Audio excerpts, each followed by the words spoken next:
Unmute, my brother. Yeah, you're muted.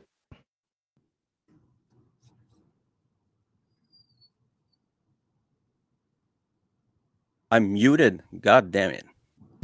So thank you people for being there tonight.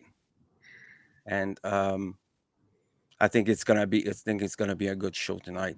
And I want to thank everybody who was involved, even if you're just subscribed listening to the shows. Thank you very much for being there. So just before we begin, I'm just gonna acknowledge something. So this is this website of Caroline Riley about the shadow work community. The page is on Facebook, and I just want to make this acknowledged by the people. This is a website that offer a course about shadow working for inner work. Even if you're already initiated into it, even if you're just curious, go there, and the information is invaluable. So thank you, Caroline. By the way, thank you. So oh my God, here we go. So I know you there's we talked about what what are the things that in the freedom movement, Brendan, Martin, what is exactly the point of I know you mentioned let me see, let me go back because I think it was an important one.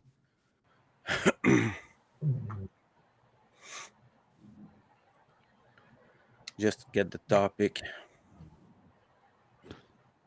I remember what I brought up. Okay, perfect. I had brought up the marginalization of the occult traditions and focusing on solutions for that, and how can you approach that, you know? And I think, you know, Leslie had a good idea to combine with that as far as what we were going to talk about. So yeah, we can speak on whatever you guys want to. I'm here for whatever. There's great minds here. I mean, look at all these powerful spiritual beings and spiritual warriors here, you know? I mean, we're not going to see many people. This is high quality stuff, so I hope people are ready for this, you know? Yeah. So let's talk about this, Brendan. Let's talk about that. What would be the point that would need to be addressed and healed first?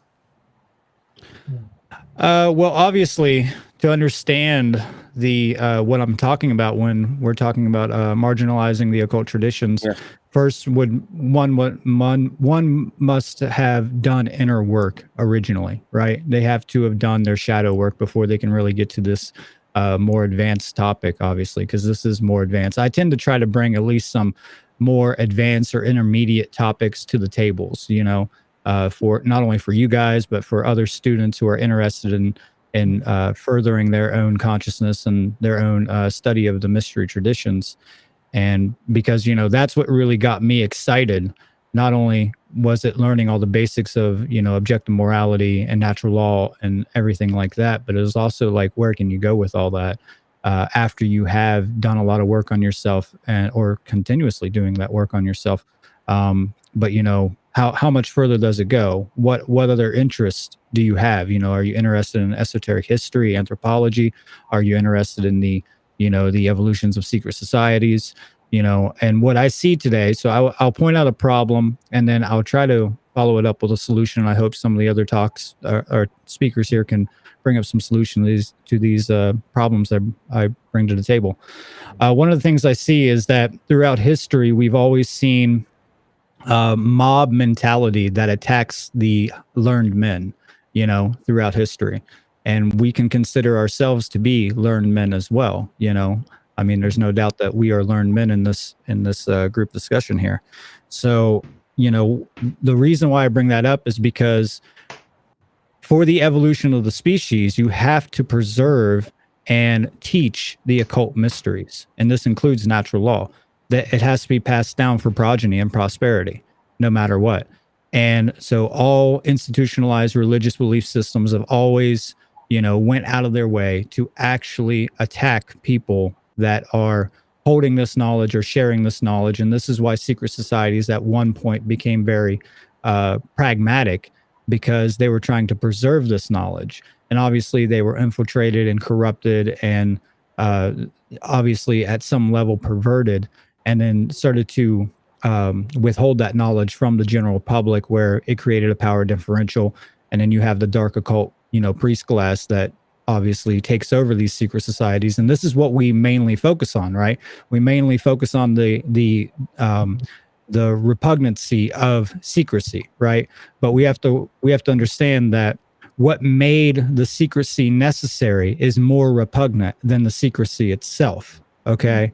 So why it became necessary for it to be held in secret, because of tyrannical, means, and because of, these authoritarian dictators and dark occult rulers that wanted to make sure to enslave the general civilization, which they have done a total number on us, obviously. We have to understand that, there was a reason why the secret societies were formed. And we also have to understand that there's a process to the occult, right? That there's an initiation process, and it's very important to understand this. You're not just going to go through any type of learning process and just jump from, go right into trigonometry when you haven't learned arithmetic, right? So there's a chronological order, there's a hierarchy to that, and there's a reason why there was a stepwise progression. They didn't withhold the knowledge because of that hierarchy. They just said, this is where it goes. And, you need to learn the basics before you can advance into the greater mysteries, is what it would be.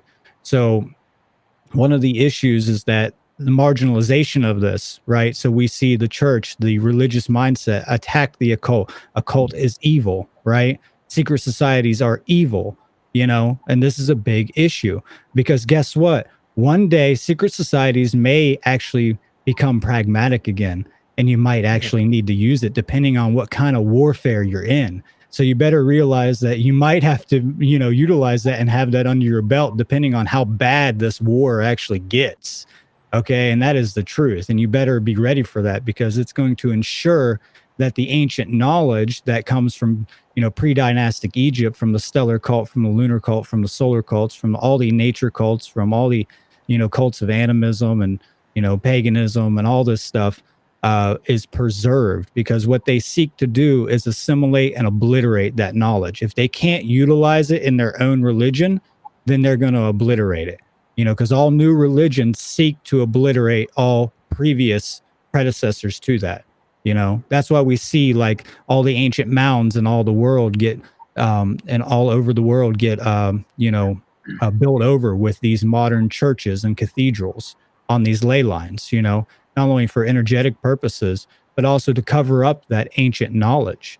They don't want you to have this ancient knowledge. So it's extremely important. So they make it look very unvaluable through Hollywood. They make it look witchy, fantasy, magic, all this stuff, when it's not that, It's a science. It's a science of understanding the human psychology and the realm in which the self operates in, So a solution to that is to understand like how these things work, where the problem is. You got to recognize there's a problem, right? And then you got to understand what caused the problem. And then you got to figure out like how to stop the cause of that problem. You got to apply yourself to realize like this is a very complex matter, and you don't want to throw the baby out with the bathwater.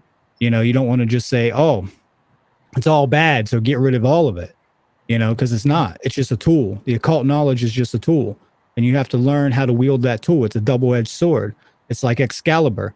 Depending on who wields Excalibur will determine, what's going to happen with that sword, So we have to really get this through to people, because without the occult knowledge, we're not going to be free. This is what I hammered on in all of my presentations pretty much. You could teach people morality, and that's fine. And that's really important. It's the basic of everything that we need, right? It's the basic principle of everything we need. But yet, if we don't understand the occult mysteries, all of that's going to fall apart, because we still haven't connected to our true nature, our true spiritual purpose and nature itself, the external world. So we really have to get more advancement and scholarship within realm of understanding the mystery schools and the purpose of them, and those traditions. You know, we can't just put them off to the side and put them off the table.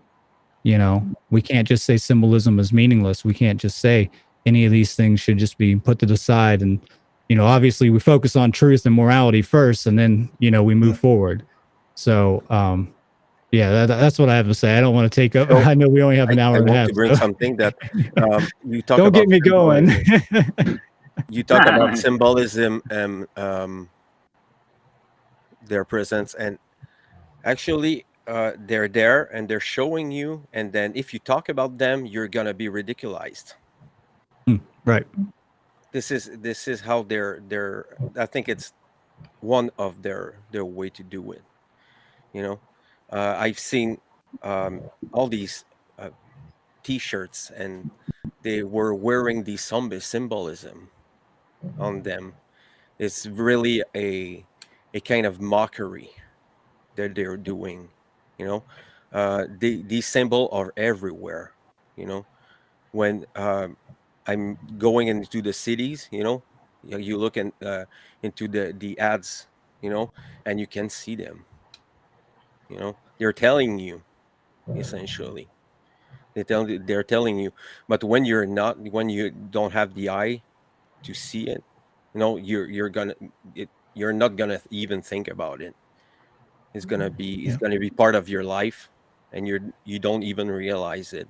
But when you decide to go see, and I mean, symbolism, it's like it's a lifelong study. You know, when you go, I covered Douglas covered some serpent symbolism in the last, and I was mind blown. You know, it's incredible, and there's so much stuff to see there. You know, and I think that this would be one of the. It's like we're completely illiterate. You know, even with the words. You know, Brendan Martin, you did a whole presentation on it. We get fooled by our own language. It's And like the word nice, you know? Oh yeah, it's horrible. I would add one more thing here, is that this is about cancel culture. It always has been, you know. It always has been that censorship is cancel culture, you know. The idea of attacking the learned men and burning the great, you know, libraries and taking out all the statues and taking down the temples. It's all about canceling all the ancient knowledge. They don't want you to have this knowledge. You know, that's what ISIS was doing in the Middle East. You know, they're destroying the temples so that you cannot trace your heritage, your origins. You know, they don't want you to understand your true origins into the occult mysteries, and actually how long it really took to perfect these traditions before it became a detritus of what it used to be. You know, so that's what it really comes down to. And you know, I mean, cancel culture has always led to bloodshed, and we don't want that. You know, and people just don't study history. You know, that's it. Even real history, even not even just the esoteric history, the actual just classical history. They don't even understand classical history, you know? And that's a big issue, obviously. A lot of people don't. You know, they think it's all fake. We talked about this many times. They think all history is fake because some of it has been written by the victors. Well, you don't have to always get it from the victors. Look at world history. You know, if you want to look at the losers, they have history too. Don't worry. You know, they got it. They've been passing it down in covert means, you know, but it's there. You have access to it now, you know, but it's all about healing trauma. I think Leslie has great insight into human psychology, and that's what this is really about. The occult knowledge was about studying the self, you know. So it's about understanding human psychology. It's about understanding philosophy and getting in tune with your true spiritual nature. And you know, we've lost a lot of that. So I think it's about healing a lot of this trauma that we've had because we've been so, you know, mind controlled for so long and epidysgenically, you know, engineered that we just, you know, we don't have any connection. We have no true parents, you know, no true conscious parents. So. And people aren't taught about mental health and psychology. They're not given the tools for real longevity and well-being and increasing vitality. Those are occulted knowledge, that's occulted knowledge that has been suppressed and now stigmatized. So people who are suffering in their emotions and want help, there's so much stigma about asking for help, even admitting. And so going to seek, mental health treatment or whatever is discouraged. I was talking with someone who was afraid to get help because they were told that they run the risk of losing their license to own a gun if they were to get mental health help, right? So there's a lot of things that aren't true, but then there are some threats out there that border on true around how you could lose your license to hold a gun, things like that.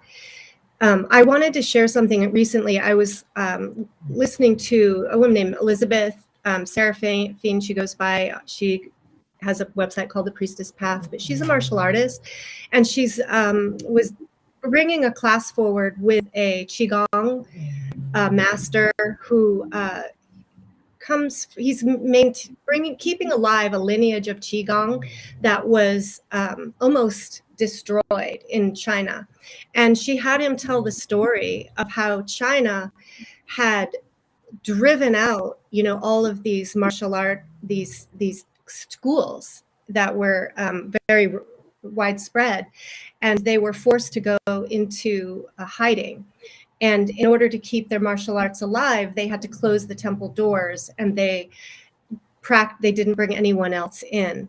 And what they did then, when they decided to open them, what they did is they shunned them to the periphery of the cities.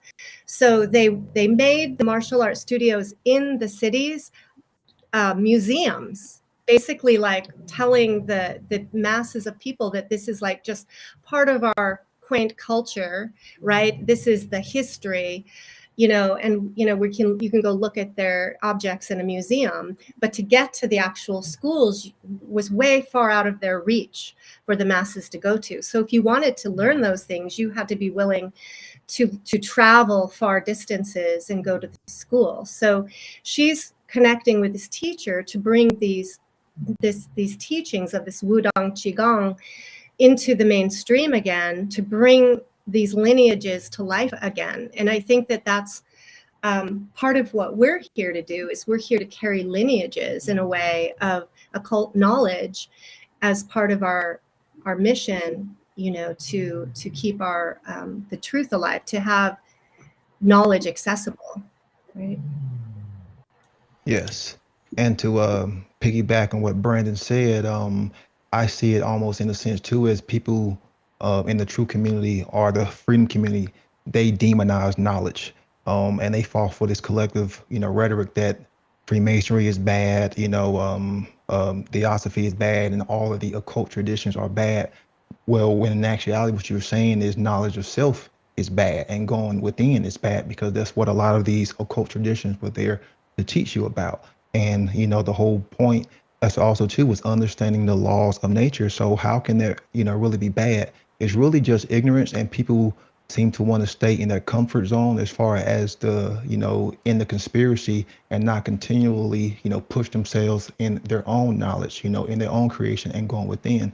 And mind you, I'm no expert in the occult tradition, but I constantly find myself like going back to my Masonic Bible and all of the other Freemasonic stuff that I inherited from my grandfather. And I really do find that are really helpful in my own advancement. I know many people have before then, but I want to say that the occult knowledge is not bad at all. It's just a tool. Yes, this knowledge can be used for good. Yes, this knowledge can be used for evil, but it really just comes down to the wielder. And we in this community have got to continuously to push ourselves, because like Brandon said, yes, the core principle should be about morality and natural law, but once we get to that understanding, there is so much more that comes after that we can really help explore. That's Will, pretty awesome. how you doing, man? Yo, You want to bring something? absolutely. Yeah, for sure. problem, I loved Will. what everyone said so far. That's great. Yeah, I mean, it's ultimately just how all the mystery traditions, how they originally started as an oral tradition, right? Because when you have an oral tradition, guess what? You actually have to understand the information and the knowledge. And it's a tradition, meaning it's passed down to generation, lip to ear, right? So there's a big emphasis on actually knowing it and applying it. This is also a solution I see for the one great work is an oral tradition. What we're doing right now, we're using our voice, and we're talking about occult knowledge, which is the most important information. So no wonder it's been occulted for so many years. And like Brandon said, that it might have to become occulted in the future, depending on where the timeline goes, right? I think they definitely, the social engineers want to push society into to atomize the group and get them thinking in a collective basis, completely disconnected from nature, and to attack and target learned men about, you know, with the occult knowledge. So oral tradition and also the preservation of knowledge, which when you have an oral tradition, that's what you're doing. You're preserving the knowledge by speaking it, but knowing it first. So I definitely see the one great work of de-occulting the most valuable information of self and the natural world, and it as an oral tradition. Oh yeah, and hello, bonjour, everybody. Yeah, just to continue what you're getting at, Will. It's like we're trying to de-occult all this stuff, but at the same time, it's like we're being re-occulted because you see all the censorship and what I like to call algorithmic bitch shit, you know, done by a bunch of coward, you know, techie computer nerd people, you know, people that have no idea about what we're talking about. Maybe they do, of course, you know, these dark sorcerer, you know, technocrat, you know, folks. But yeah, I came on today just to inquire a little bit on how we can actually make this more digestible, appealing, you know, like make this something popular, you know, like why are the Joe Rogans and all them, you know, limited hangouts, you know, the popular choice? You know, we know why, you know, to, you know, for specific reasons and all that stuff. But I don't know, like, how can we make these things like the talk of the town?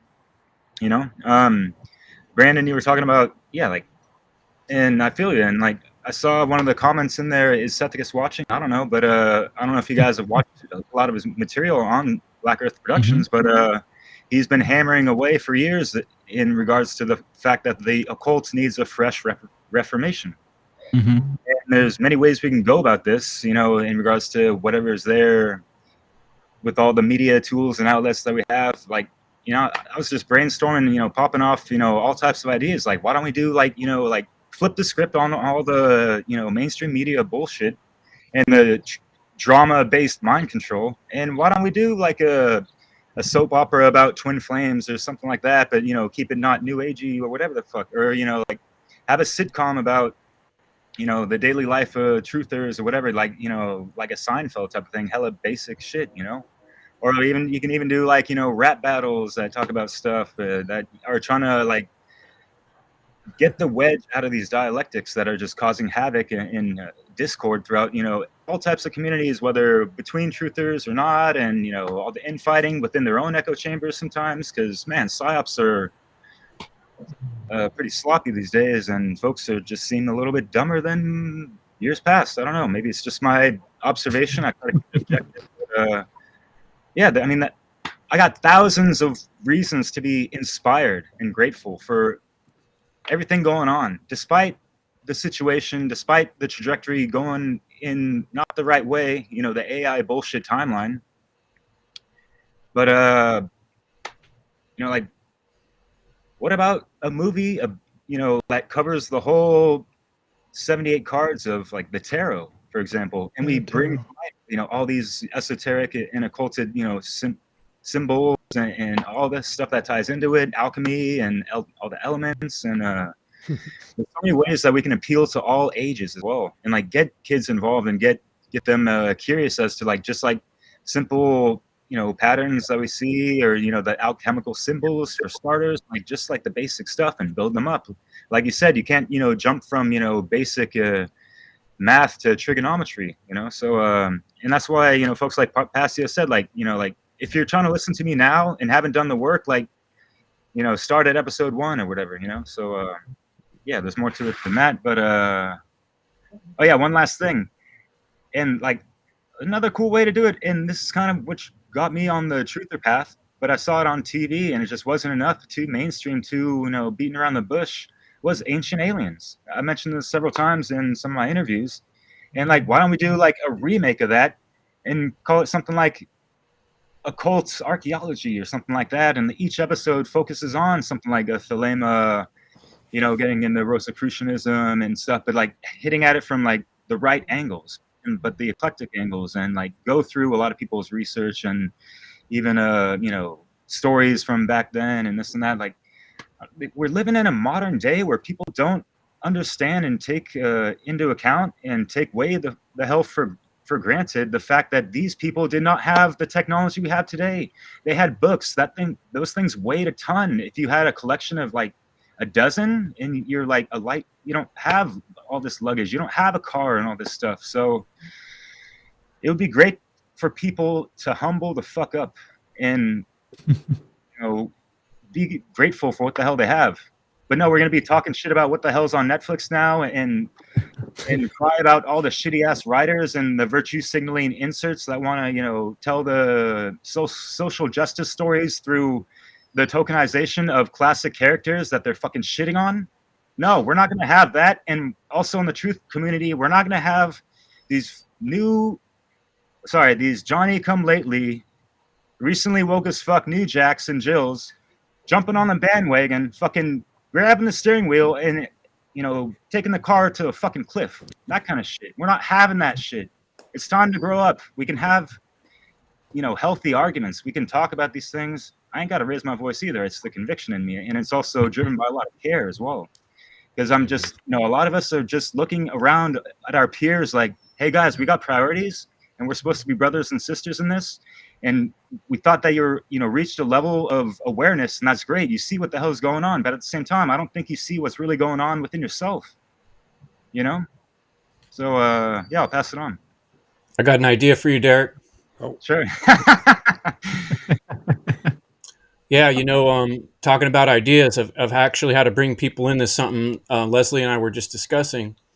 And there is a very physical element to this, what's going on around us, and a very important element of self-defense. And one thing that came into my head when Brandon was talking about things being occulted, I think of the fighting style called Capoeira, which was a fighting style that was developed as a dance. And the reason it was developed that way was to keep it secret, because the leaders, the rulers at that time, basically made it illegal to practice martial arts because they don't want people to be able to defend themselves. The same reason guns are taken away.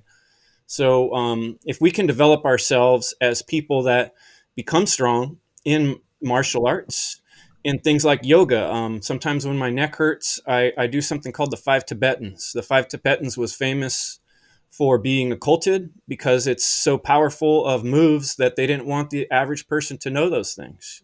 I think of, you know, all these physical things that if we can, especially in a time like this when people are very unhealthy, extremely unhealthy, if they can look at people who are powerful and that have skills and that are strong, they're going to want to try to be like those people. So I think what we can do is set aside an example of some real physical ways, like Mark Passio said, wisdom is action. And I also occurred to me, you know, another example from history is Martin Luther against the Catholic Church, telling people that, oh, you know, you don't have to come to the church to talk to God. You can talk directly to God. You know, that's how far they had people fooled, that you couldn't even communicate with your own creator, that you had to go through another person. So I think what we can do is offer people ways to actually advance with their own physical body, because inside of our body are most of the most important occulted secrets that exist. Yeah, man. Thank you. I just want to add that I listened to you guys, and I think I understood how to turn the wave. we're gonna hypnotize people back to freedom. Yeah, man. You know, they're so deep in it, you know, that we're gonna have to like tell them like sweet things, you know. in the- oh, you're gonna like this, you know. Go in the deeper recess of your own mind. Use the So, new age tactics. Yeah, talk to them like their Right. children. Yeah, whisper Kind in of their like ear. canceling Courage. You're getting brave. A modern occult revival. yeah, That's what we need, and we do that through art. Just like looking at the ancient cultures, you evaluate, observe the culture and how it operated and their art, what they created, because that kind of dictates their level of awareness. You could see this in their structures, the way they farmed, and I mean all kinds of things, right? So this is what we need. We don't need to revert to the past. We need to take that knowledge and utilize it in the modern world through art, which is creative expression, right? So that's what we need, is an occult revival. I mean, he mentioned Absolutely. Joe Rogan. Part of the reason people are so interested in Joe Rogan is because he is a powerful guy. He can prove it, you know, with his physical form, how awesome, you know, he can back it up. And so, you know, we might be coming to that point very soon in this reality, the way things are going. So that's something that we should all be working on as part of our self work. And when you think of martial arts, it's also self discipline, and the inner religion is what we need to be working on. So I think one thing that I'm going to work on going forward in my podcast is encouraging the people that listen to what I'm saying to improve yourself, both physically and mentally and spiritually. And the physical part is maybe one of those keys to bring people in to see, you know, if we can show them what can be done and how important self-defense is, then they start to understand. That's one of the most missing dynamics in the modern age, is the understanding of the ability to self-defend and the need for each person to defend themselves. Without that, it is crazy and it is scary, because all the criminals and gangsters are going to take over. But if we're powerful, we know how to use weapons, we know how to defend ourselves, we're not so easily corrupted, and people are going to look up to us, and young people are going to want to learn what we have to teach. And if you think about monasteries and temples, any kung fu movie, it's all the same thing. They're passing along, like Brandon was talking about, through generations, these powerful tools to defend ourselves and to protect this knowledge. I want to hear from James. Yeah. Hi, Chris. You haven't talked yet. No, I haven't. I've been listening because I like to listen to you guys. You guys are always, you know, sometimes I get lost in the crowd. I feel like I'm listening to the podcast and not a part of it. So it's like, it's very interesting, everything that you guys are saying. And to touch on the last thing that you just said, Chris, about self-defense, it really starts in the mind. There's a lot, like, so not just, we have to bridge that gap and kind of get rid of that misunderstanding of self-defense. When like people hear the phrase self-defense, they think of martial arts, but and maybe even firearms. But when it comes down to it, really the first line of self-defense is your understanding of the world and how you can defend your mind and how you can defend your spirit. So like when that is understood and really applied to your life, you kind of fall into this pattern or this habit of like being able to want to see the patterns, to want to see the symbolism and everything like that. Like I find that in myself, that like, the second I really came to grips with that this is like a spiritual war, it was like, okay, well, how do I best defend my spirit? Well, I kind of have to have a knowledge of what's going on. And then there's also the possibility of having to physically defend myself and my family. But I mean, I've got some notes here. Brandon, what you were talking about, like history and everything. So, and then Derek, you were talking about, like pop culture, you know, or like you were talking about bringing these ideas into pop culture or whatever. Like I am like a movie buff, and a lot of movies up until like recently, a lot of popular movies up until recently were very heavily laden with a lot of the occult like symbolism and the constant overkill, like playing the same stories out of like the hero's journey and all these different like these different motifs or whatever the word is, stories and the way that the allegories and everything in these movies, like, were largely lost on people. They've been in there for a long time, but people don't have an understanding of what these stories really mean. You know, some of the most popular movies of all time are just like heroes' journeys. Like Star Wars, for instance, is literally like what's his face? George Lucas, like, it took so much from Joseph Campbell and of course, you know, Frank Herbert from Dune and everything. But anyways, That's I right. digress on that. But that's just for instance. And then even in, you know, modern times, there are things that are very, very popular, even for children, that have so much symbolism in there and so much like actual storytelling that it is just lost on people because their educations are shit. You know, they're it's just the plain simple truth of the matter. And we've hit on the point of like the knowledge of like truth and like all of this great stuff that we're, you know, seeking and on the path toward. You know, it might come a time where it needs to be occulted again. That might be very, very soon. It might be a lot sooner than any of us are prepared to admit. I know I have trouble saying that. And you know, this comes to mind because, you know, the amount of censorship that we're seeing, it just shows that like the canceling and the censorship and all of this stuff, it just shows that I think that we're making progress, and they know, like, our opposition knows it, and they are like turning up the dial on the other side of it to like stuff us back down, you know, to hide it even further. That might just be my opinion, but I mean, I do pay attention to some things, but a contextual understanding of history is of the utmost importance, because it's, you know, Coach Klein from Waterboy's playbook over and over and over again, you know, Right. like, it's the same plays over and over and over again. It's just, you know, are you able to see it? You know what I mean? And so, yeah, I yield. I'll comment on that if I can. Oh, yes, sure. So I want to clarify that I'm not advocating for any type of culting of any information, because a lot of people can take what you're talking about and twist that, obviously. But we may be forced into that position through censorship, right? Where they actually are, you know, hiding it, you know, intentionally, and we just happen to be forced into little cubbies or caves or allegorical, you know, motifs that whatever allegory you want to use with that, you know, whatever symbolism you want to use with that, or metaphor, that's the word I'm looking for, whatever metaphor you want to use with that. So we might be forced into those positions because of what's going on in the world.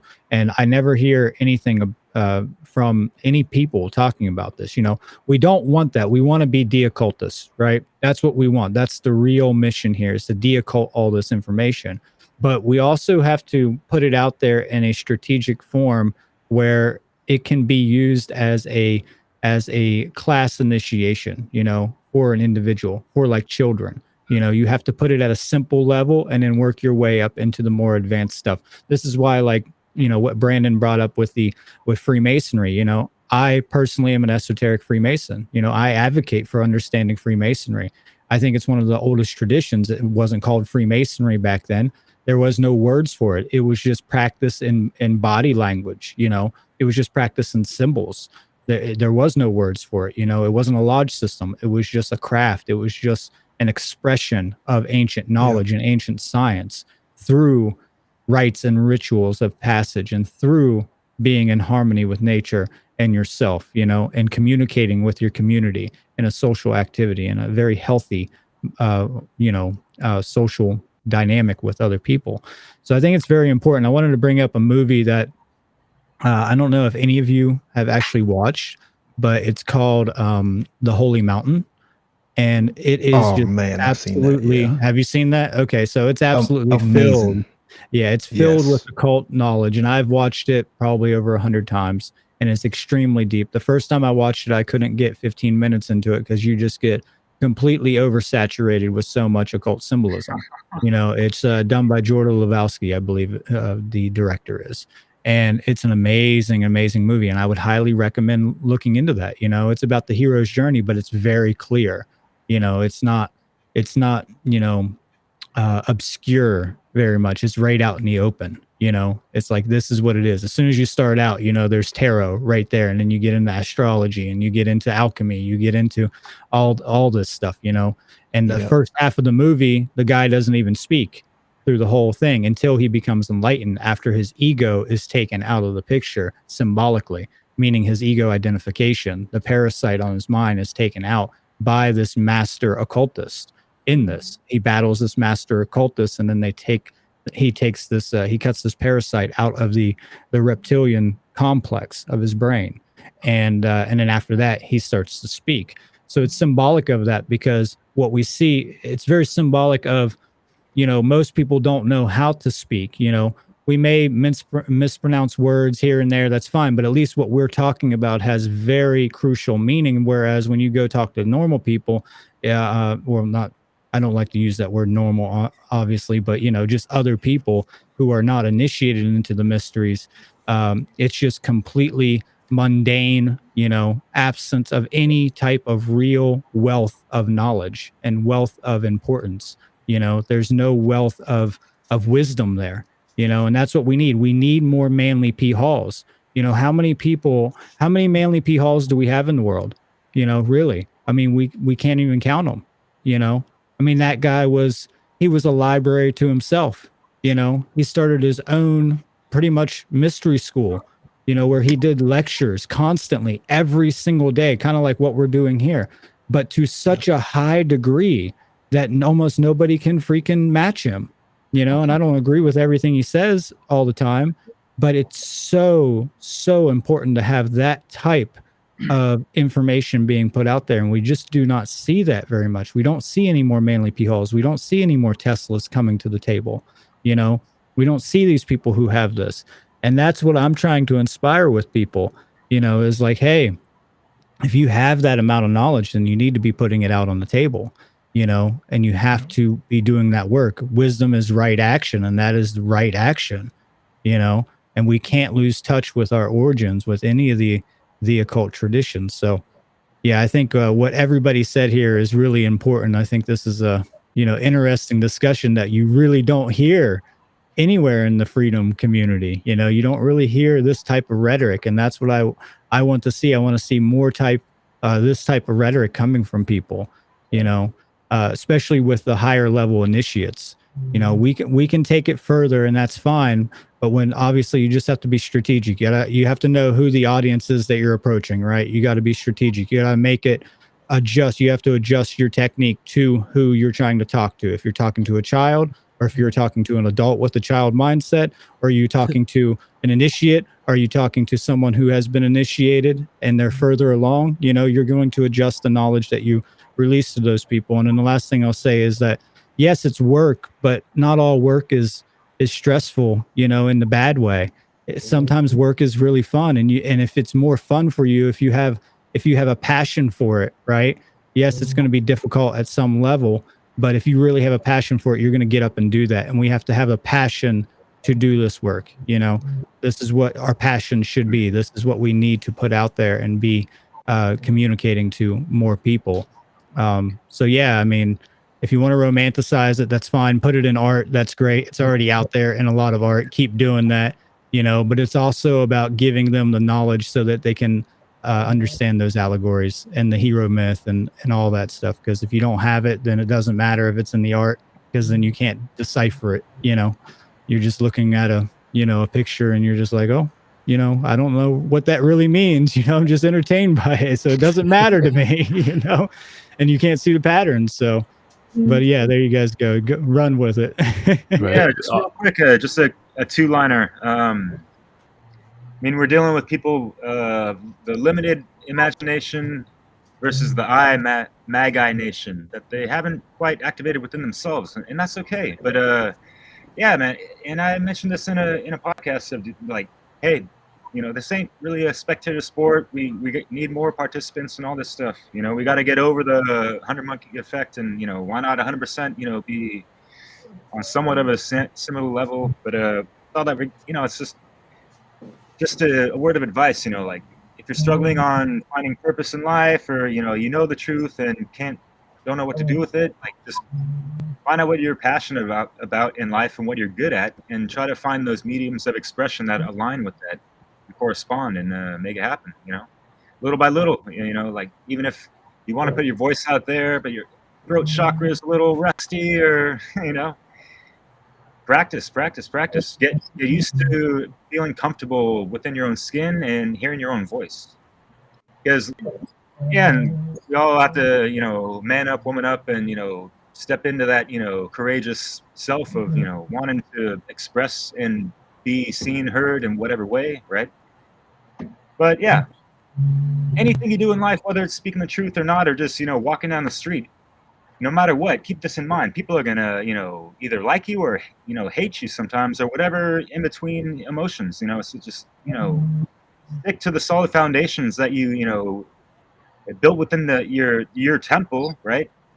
You got the two pillars of enlightenment. You're nice and sturdy but fluid, because like the yin and yang can be fluid, right? We gotta go with the flow and not get caught up in all the rigmarole and minutia crap. But yeah, that's what I wanted to say. Fred, you're muted. We talk about teaching to people. So what kind of structure, what do we have to do, or do we have to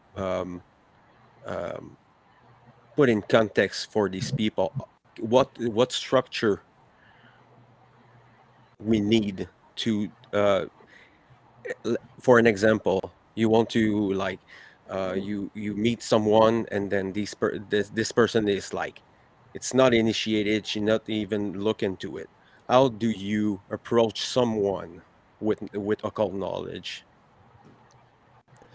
I should have listened to the rest of your question first, but the approach that I would take with some people is just to start asking questions, use a sort of Socratic method with them to get them in a position where they're actually realizing it for themselves, instead of me trying to put anything on them. They kind of you start asking them questions about how do you feel when you get treated right, and then kind of lean into the direction of like, well, is that how the like, for instance, the government is treating us? Is that the way you get treated by somebody who cares about you? Like, that's just a for instance, and get them there on their own, instead of just being like in their face, like, hey, in their face about it, you know what I mean?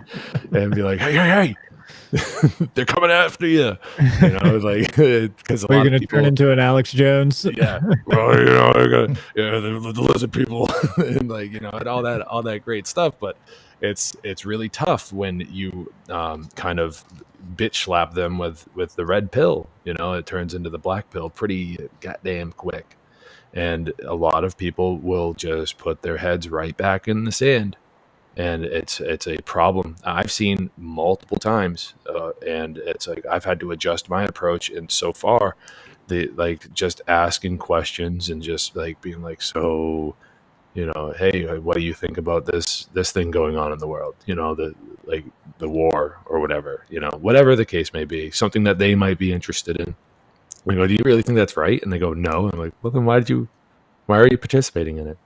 I speak to veterans all the time, and I get a little scared when I'm talking to the veterans, because they're kind of loose cannons. But I got into it with one of the guys that I work with, and I was talking to him about anarchy and natural law, and he called me a weirdo, and I said, well, at least I'm not a murderer. And he wanted to, and like it was almost a thing. And I said, what, dude? Like, what do you want from me? I called him out on his shit. And he kind of had this look on his face like, how dare I? And it's like, well, I know you told me stories, dude. Like, don't bring it to name calling, because I can do that too.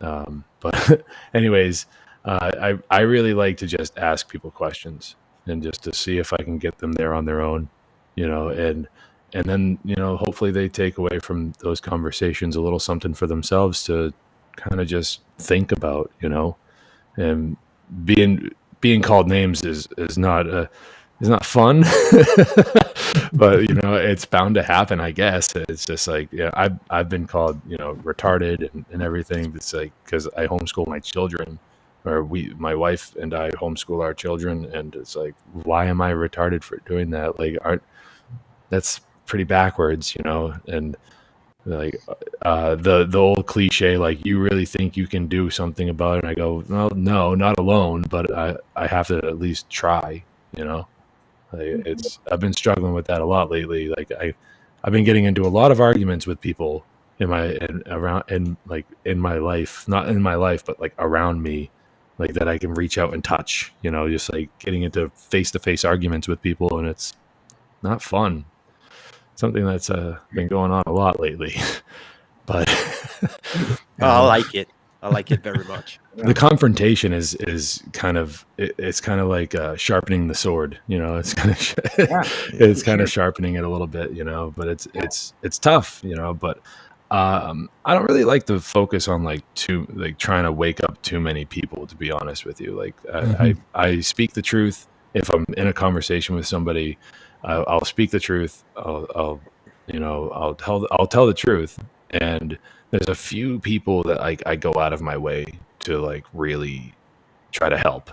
Like, I have a cousin, and he's like a little brother to me, and I really go out of my way to try to help him, to make sure that like he has a good view of like what's going on, and we were talking about it, and I was like, he's like saying all these things. I go, dude, you're like a step away from being an anarchist. Like, you don't even realize it. The things you're saying, it's like, oh, they're doing this, they're doing that, and like they're not supposed to do that. It's not right. And it's like, dude, like you are right there, buddy. You just need a little push. It's like, but I focus on my family really a lot. I'd like to add something. I'm done. I wanted to share that I think that there's a lot of people who are suffering right now in the world, and that we can meet them at that place of their pain. And from their pain, there's the opening to really identify the root of the problem and the occulted knowledge that is actually a remedy to the problem, right? Whether it's occulted health information, like what Dr. Kaufman is doing, or psychology and self-knowledge and shadow work and healing trauma, it all comes where people are motivated is from their pain, usually their desire for change that motivates them. And often people have a certain level even of desperation to break out of, because they're afraid of death, they're afraid of illness, right? And so we have some knowledge that can really help them in that aspect of like self-defense on all levels, the physical self-defense, the health defense, the psychological defense, the spiritual defense, to empower people, because ultimately people feel powerless. They feel beaten down. And the occulted knowledge is really about empowerment and self-initiation into, being whole again. So I think that's part of it. And then also kind of like where I kind of follow Derek in saying is people also want to be entertained, and they want to laugh, and they want to, be stimulated in different ways. And so we have opportunities to meet them there too. I can add to that for sure. Well said. There's two things that I think are really important when someone's making content. It has to be relatable and useful to the people that are taking in the information. So description is not explanation. So understanding, for example, the natural law principles and explaining them how other people can relate to what you're talking about, instead of just reading the Kabbalion phrase that it has, definition, and just stating that, and that's what it is. When in reality, you could actually explain in a real world situation, in depth, unlimited amount of ways, right? For really any kind of occult topic. So people need to be able to relate to it as well. I agree with Leslie, everything you said, and Derek and James. The Socratic method is great. You need to kind of, especially if it's one-on-one, you need to gauge the level of awareness of the person you're speaking with. Or if you're making content, kind of know your demographic. Are you speaking to teens? Are you speaking to younger children? Or is it for just adults? And so there's unlimited amount of categories. And sure, that can be through entertainment, through comedy. I mean, all different types of outlets. But I think it's good to hold that in mind. Is it useful, and can people relate to it? That's something people can take into consideration. Yeah, that's a great point, Will, because if you can like gauge the person that you're talking to, and like if you know the person that you're talking to and you start having that interaction with them, like a Socratic method type or whatever, then you can really get to the heart of and it's not really, I feel weird saying it like this because it almost sounds like I'm trying to exploit what they care about and manipulate them, but that's not it at all. It's more like just like holding their hand for a moment, helping them across the street in a way where, you kind of find out like what is bothering them, because like, that's the thing, right? Where's all this, public outrage coming from? Where's all this animosity toward our neighbors? And, maybe not for everybody, but a lot of it's going on. It's because a lot of people are bothered. They're under stress. We're held under duress throughout our entire lives, basically. And that's going to manifest. The outcome of that, like, is going to be nasty.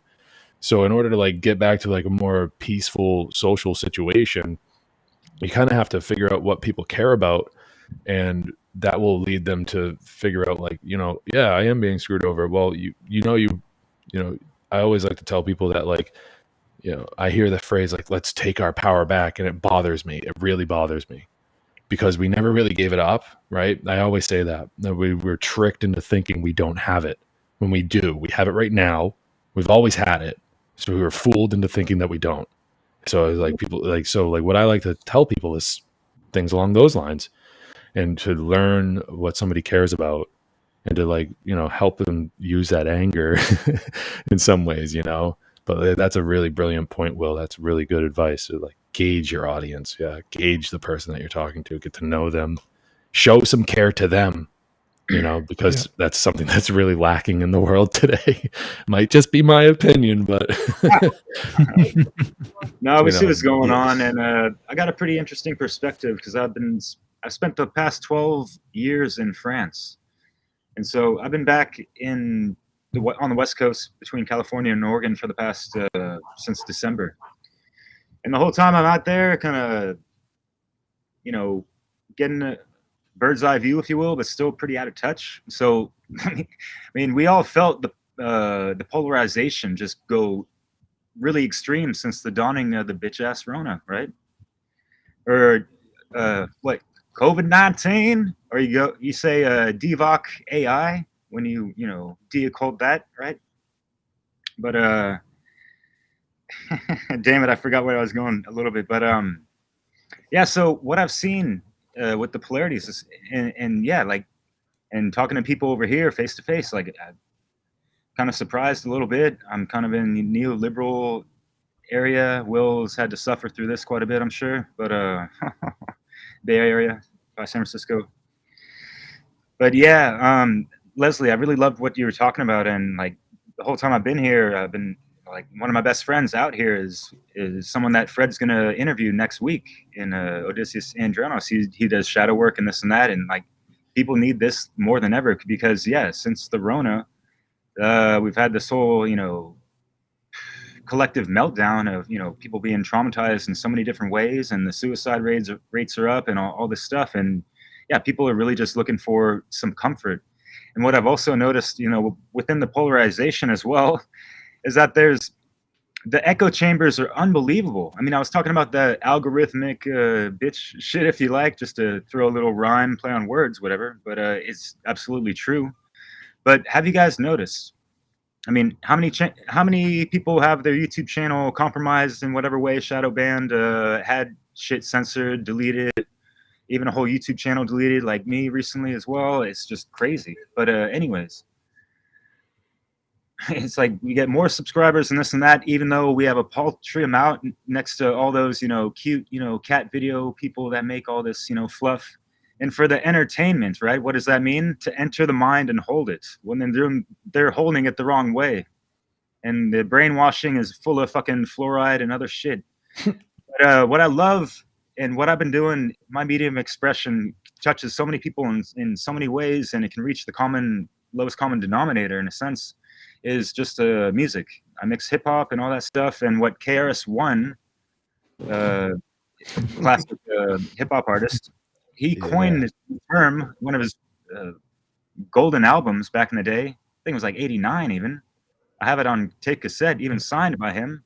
It's titled Edutainment, you know, educare, education, right? And you know, having fun with it, making it more, you know, palpable or digestible or approachable in so many different ways on so many different levels. Again, so what do you got to think about that, my friends? Or something else? I'd like to cut in here and add something to the entertainment idea. So for me, and in my personal journey, right, and I know you guys have heard my background a little bit, being raised as an anarchist, having access to occult knowledge very early on. I personally, for me, the two ways that I approach people, which I normally don't go out of my way to do that anymore, where I did do that quite a bit. I liked what, James was saying, was like, you know, it's not really about going out and awakening the masses. Like you're just really making a fool out of yourself, because most people are just going to slap your assistance away unless they're ready for it. If they're asking for it and they're ready for it, it's just like anybody who has suicidal issues, or, you know, who's a junkie, or, you know, an addict. Obviously, if they're not ready for it, they're not going to listen to you. They have to want to help themselves. A lot of people understand this. So I want to point out two things, like approaching them and relating to them with on the same level of pain, especially if you can relate and you actually can empathize with that and sympathize with it, and you've went through those things, you know, and you've come out of that, and you've been through therapy, you've done the work on yourself, you've done your shadow work. You can really get to people on that. But also entertainment, and this is what I was going to say, is that I personally like to explain symbolism within entertainment to people.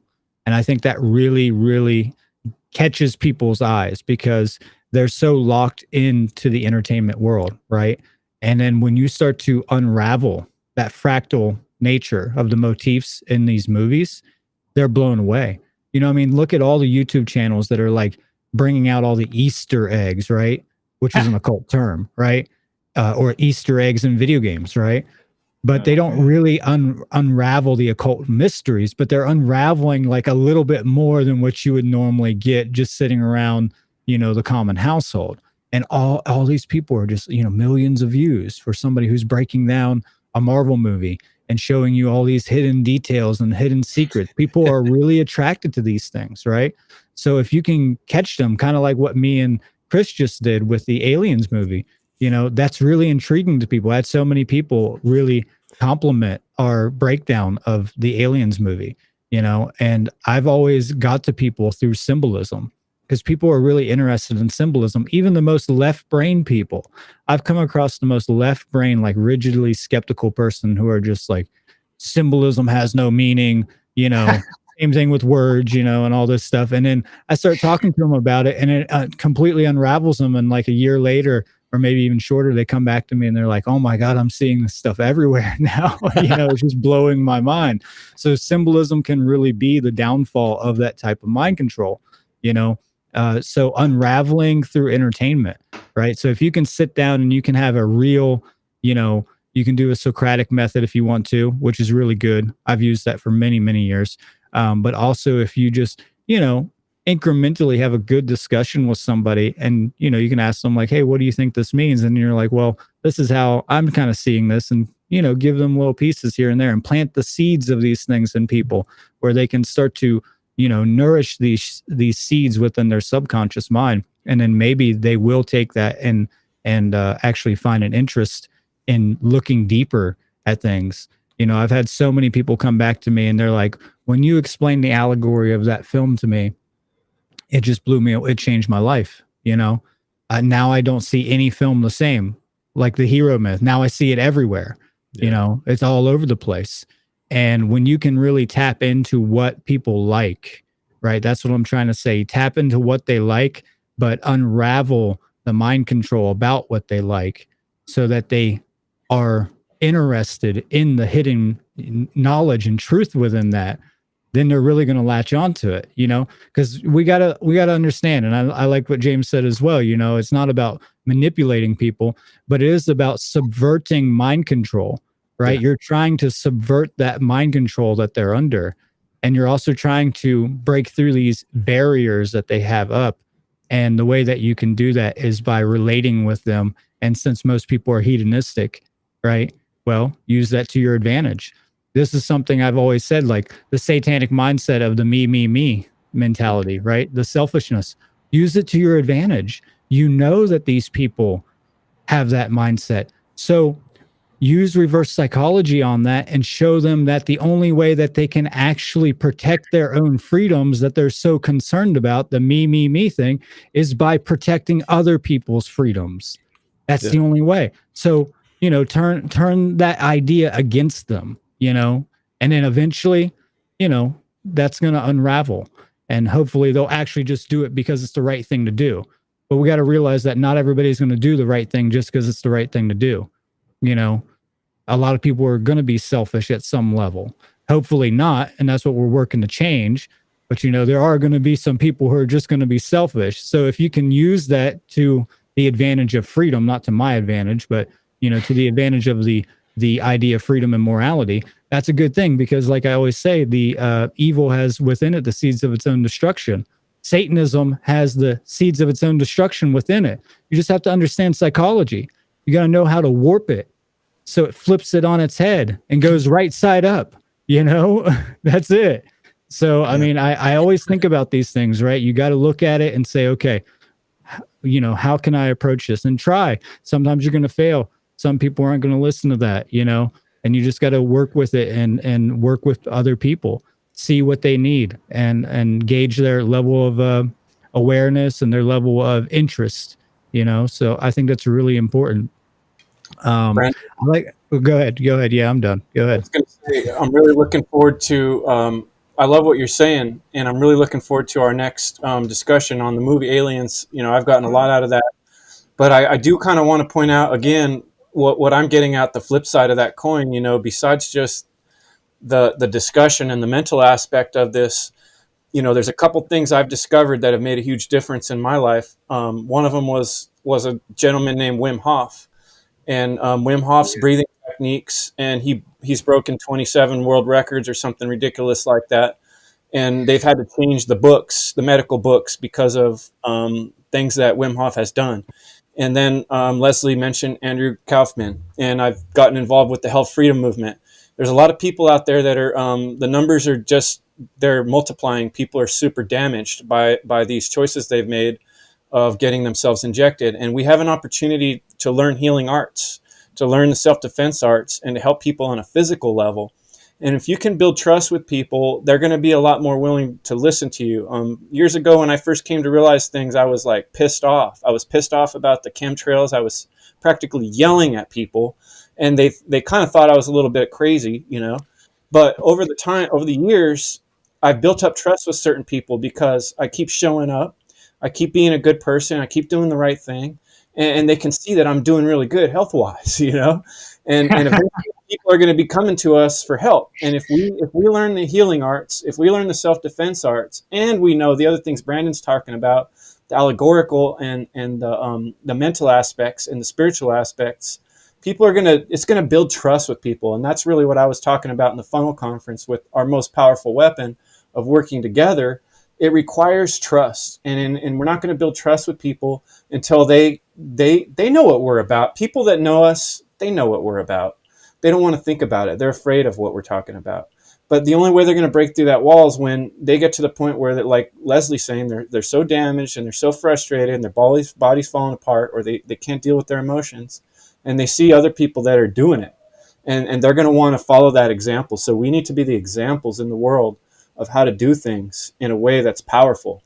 And if we do that, people are going to come to us for the answers, and they're going to start saying, well, maybe this guy does know something. He used to sound a little crazy, but look what he's doing, man.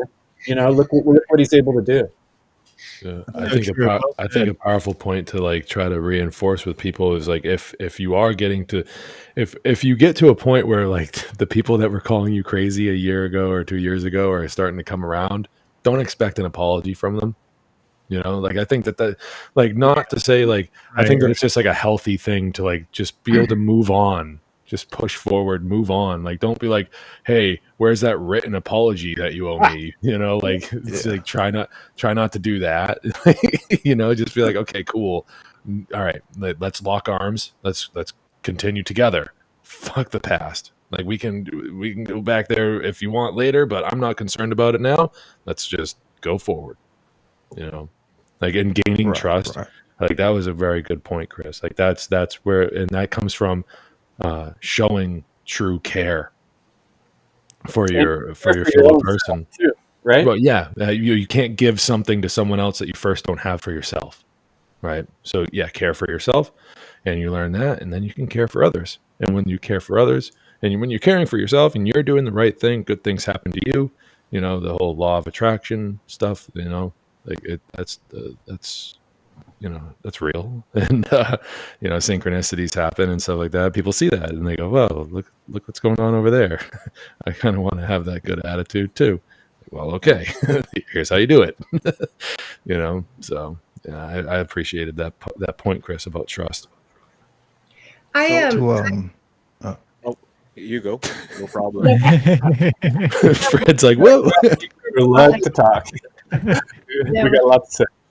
Yeah, I was thinking about how our community is being relegated to the periphery, right? Our media is being put further away from the masses, just, like those Taoist temples. And so in some ways, I was thinking about how there may be a need in some ways to infiltrate, right? How do we join in to the mainstream community more so?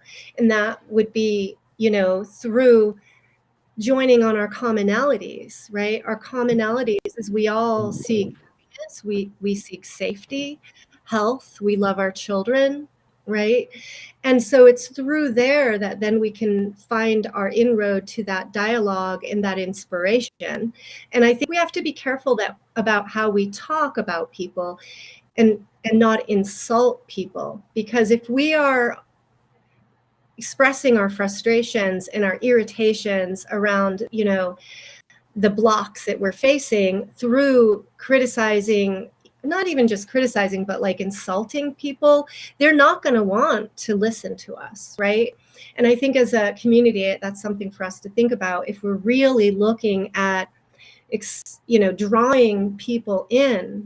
It's also like we're on this periphery. We want people who want the knowledge, right? Who are hungry to learn, to come, to us as well, right? And they were once, and we were all once, probably maybe not everybody, but to some degree, we were those blind masses, right? And unfolded our knowledge in gradual ways. So we want to be the people we needed. Sometimes that's a kick in the ass. I think all of us here probably responded somewhat to being yelled at a little bit, but not everybody is going to respond to that. So we all have our individual ways and our personalities and our characters to bring, to be able to inspire and draw in people. Beautiful. I was listening to you people, and I mean, this is a great show. I thank you so much, people, for sharing that. And this is what I wanted to see. opinions and people that are talking, respect, and shout out to you people. I suggest I put some links there. What I suggest people to go see on the One Great Work Network. All these beautiful people there are there, and on the website, I put the link right there in the comment section of the YouTube. I think I'm gonna put it on Facebook later. So I was listening to you, and we know what we have to do as great workers, but how do you instill care into people? What tool can you use to instill care? Because basically this is what we need. We need people to care about it, care about freedom, care about principles, and we have a sleepwalkers around, like voting and getting fights for inane stupid things. My team lost, oh, my football team lost. I'm so fucking angry. I'm gonna be violent with people, and this is where we have to this is where it is very challenging. You have this religious behavior, and some people like atheists or religionists are gonna disapprove everything that you're gonna say, and what do you use trivium? What would be used to instill care into people? What point have we to push on to make it grow into people? Reverse engineering. I mean, what do we see the media doing 24/7, 365? They're pulling on the heartstrings of countless people day in, day out. And it's instilling a lot of negative knowledge that creates that dark care, or, the inverted type of care, and that's why we have the, invasion of the Karens, or whatever people want to call them. But yeah, how do we pierce the minds and hearts of men, women, and children? And yeah, we're taking stabs at it for sure. There's so many angles we can take, but yeah, as far as like getting to the essence of something that makes them have that aha moment, and it could be just as easy as James and Brandon were saying, is just ask a question. And speaking of Brandon, Mr. Spencer, we were talking about how folks can be living as light as a feather under any kind of weather. But yeah, heart goes out to the folks out in like East Coast, Florida area with the manufactured hurricane season, whatever. Oh yeah, Yeah. manufactured, all right. Yeah, I think That's right. I think at some point evidence. we need to be honest with ourselves and come to the realization that we can't instill care into anyone. Really, I think that what we can focus on, however, is like the care that we have, like I said previously about caring for ourselves and showing care for others. We're really only responsible for our own actions. But at the end of the day, the choice of remaining emotionally available for those when the time comes that they decide to care, I think is more so where we should kind of be focused on, if I'm making sense there. So, yeah, I don't know. Just to be able to be there for people and to be like, well, you don't care, but when you come around and you start caring, I'm not going to hold it against you. I'll be here for you, and like, I think that might be I hope that's some good advice. I don't know. That's just. Yeah. I think care for others helps people to recognize their own value, right? And when someone loves themselves and they care about themselves, then they have the capacity to care about others. So I think you're onto something. Sure. And just making sure that, like, like to Fred's question about like, how do we instill care into others? Like, it's like, I don't know if that's our responsibility. I question that if whether or not we really have that responsibility, you know, or if we really have the right to like push that on somebody really hard to, like, you know, try to get in there. But like, I don't know, maybe leading by example would be a good start.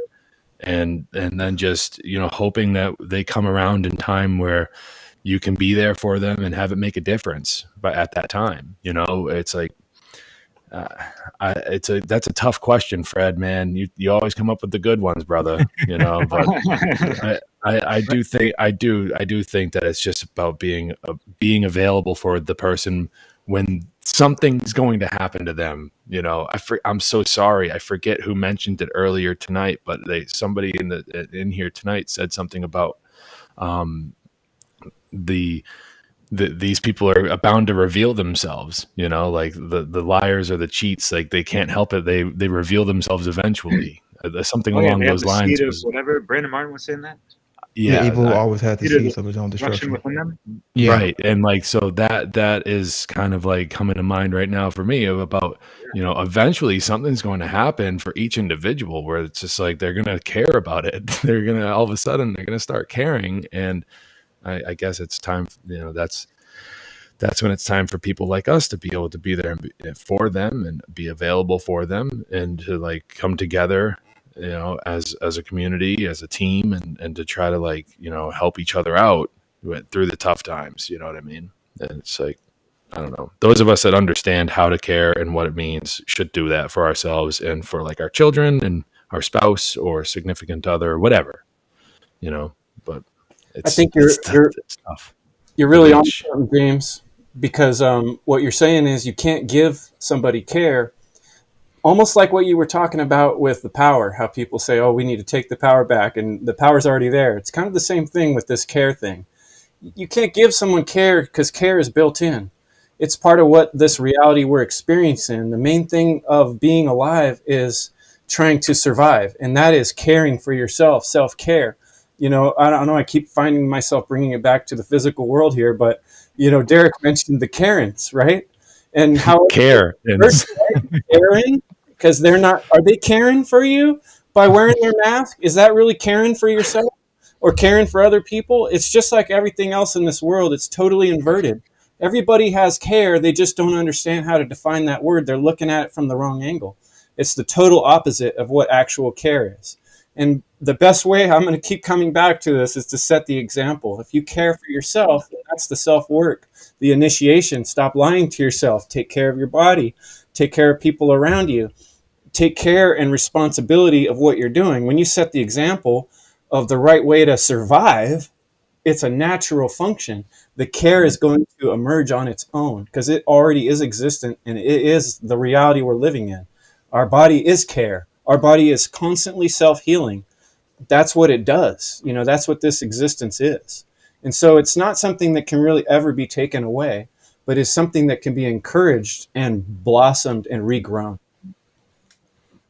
Bravo. beautiful, Beautiful. Brandon Spencer.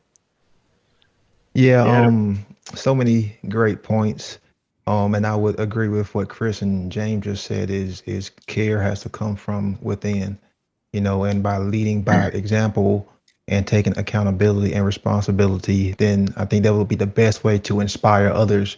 I know Will Keller is always talking about inspiring others, and I've been inspired by everyone here, you know, by leading by example and being that, or having that internal leader, then that's really how we can, you know, start to pretty much get people to kind of see how we are doing. And something that I wanted to bring up, because we were talking about how do we get people back to these occult topics and help occult traditions.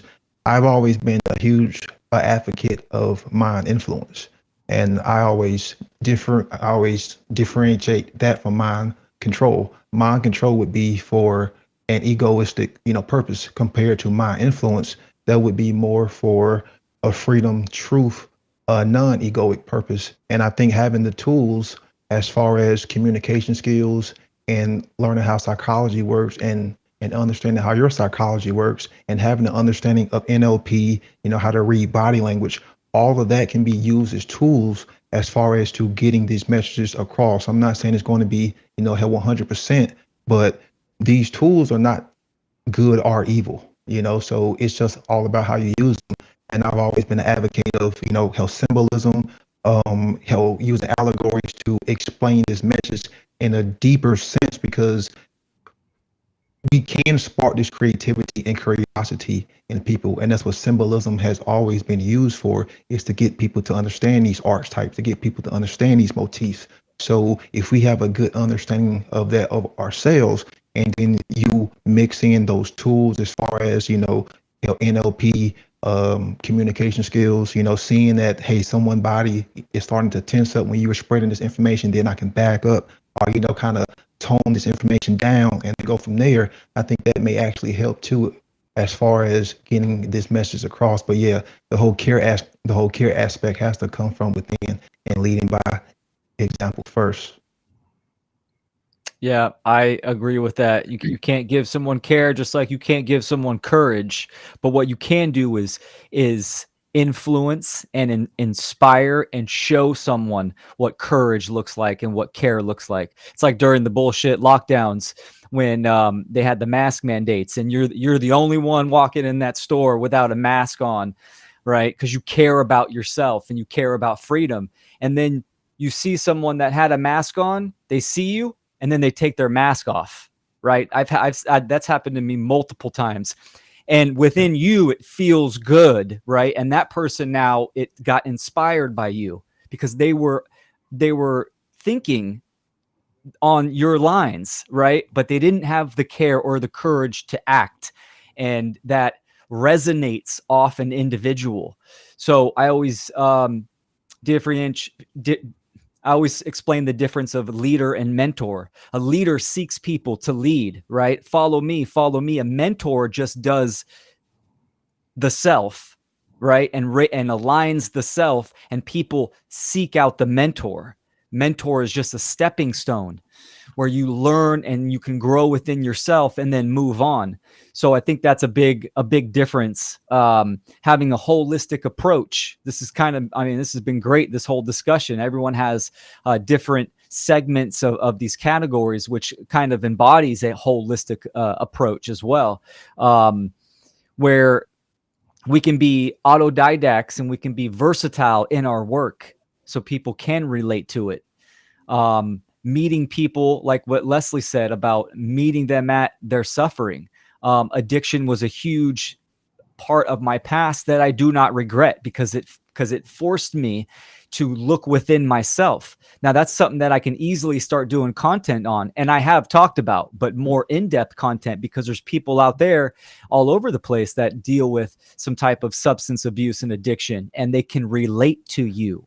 They can relate to the darkness that they're in, that you have been in. And then you're being that influence of care and strength. So can you pantomime walking through the store again?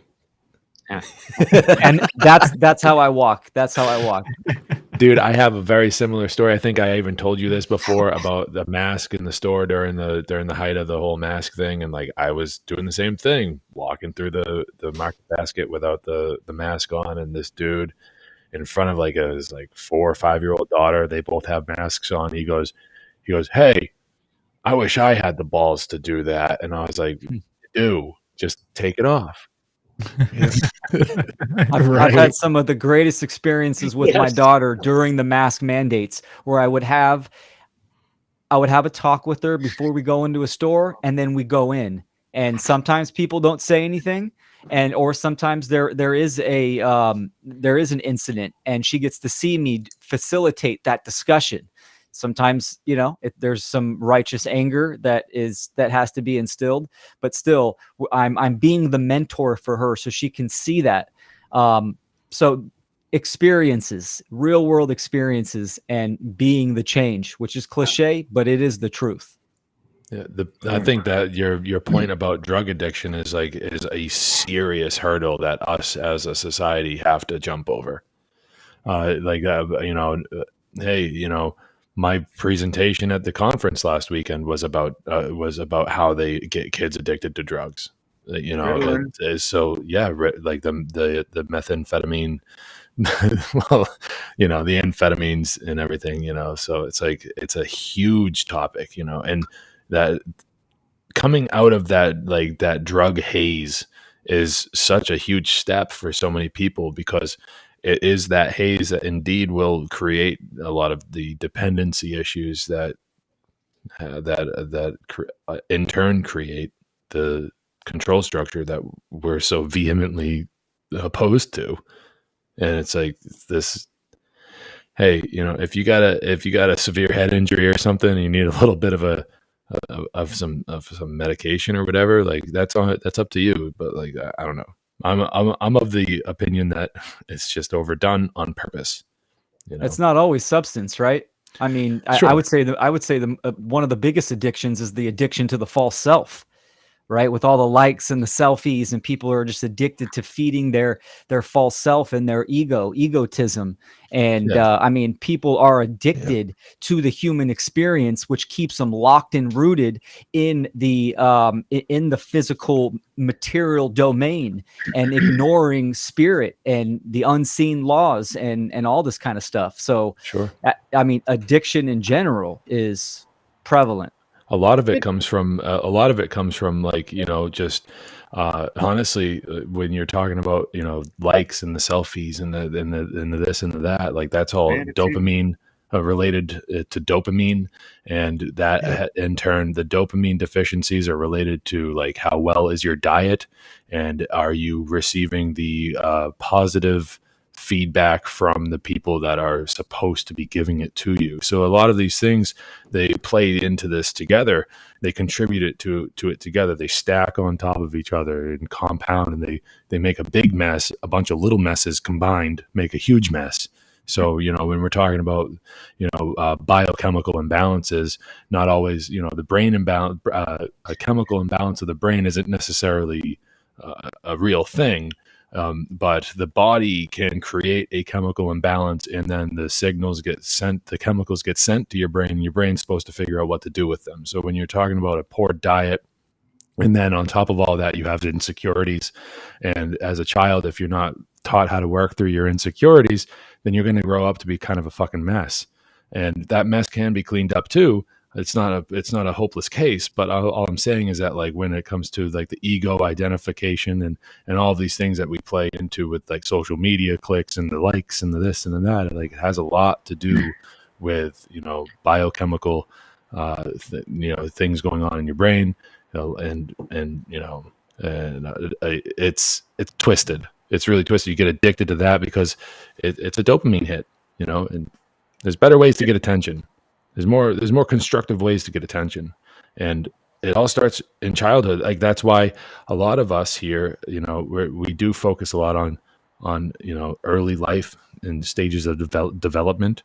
And it's a very, I think it's a bold statement to make, but I'm willing to be the one to make it. There's a lot of people that are my age and older, and that are absolutely hopeless.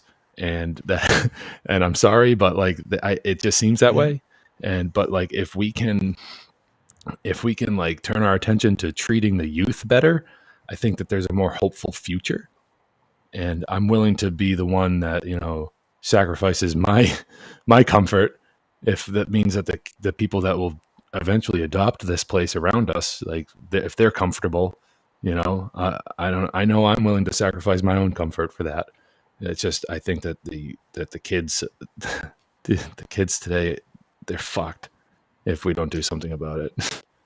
There was a comment that popped up related to kind of what Will was saying about the false self, and that people are addicted to getting approval from others. And a lot of this dopamine hits and addiction on social media is about that. It's about getting likes. It's about getting validation, acknowledgement, attention, and it creates the false self. And it really is about people children who weren't allowed to find themselves, to be their true self, and it's being masked by this false social self. And, you know, Michael Desarian talks about evil, the definition of evil being about self-murder, right? And ultimately, if we are murdering ourselves to fit into an external, image, or wear a mask, that is based on an external, someone else's gain, right? Then we are losing ourselves, we're murdering ourselves, and therefore we're succumbing to evil. So the solution is really about finding our true self, right? Yeah.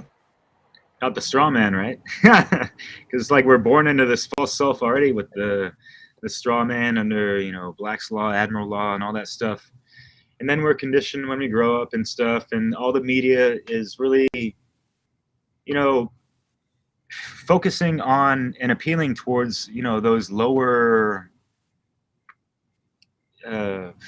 values, lower vibratory things, and that lower sense, base level consciousness, minutia a good amount, and people have been hooked on it for so long. And Terence McKenna has like 1,000 quotes on like just how TV is a drug, and it just keeps people in like a larval state, with the alpha waves pumping in and all this stuff. Like, again, like how can we reverse engineer that stuff? I don't know who said it earlier, but that makes a lot of sense on a lot of things. And like this is what they've done in a sense, because they lack imagination, and stealing from the imagination, right? Since before antiquity and all this stuff is just a lot of plagiarism and quote unquote trying to reinvent the wheel and all this stuff. They ain't the true innovators, and we could take what the hell they've done and screwed up and just either scrap it or build something way better on top of that, and just appeal towards people's higher senses and find those ways to generate that true sense of care. Right, that lost principle. How can we plant Easter eggs for them to find that lost principle? Right, sense, Derek, right behind you, I see what I call the shitty. Right, I grew up in the shitty. I grew up in East San Jose, kind of a bad neighborhood. Oh, wow. And one thing I've realized over and over in life: when you get out to the beach, when you get out to the wilderness, when you get out in the woods, you're able to connect to what I call the source.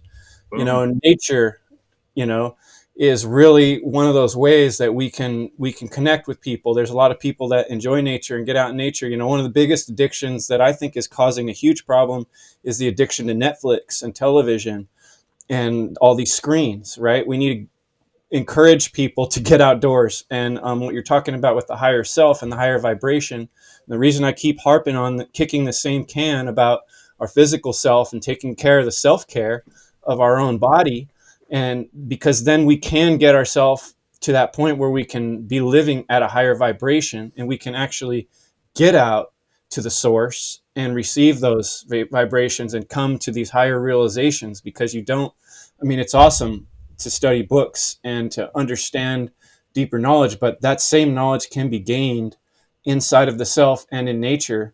Nature's what I always call it's the living Bible. And to me, all the allegories and examples of nature teach us how to be. And I see that as one of the main ways to relate to the source. And that I would recommend that best way to wean yourself off of a lot of these, whether it's food addiction or television addiction. The biggest propaganda is coming through these screens. And when we can get people outdoors, maybe they can raise those vibrations.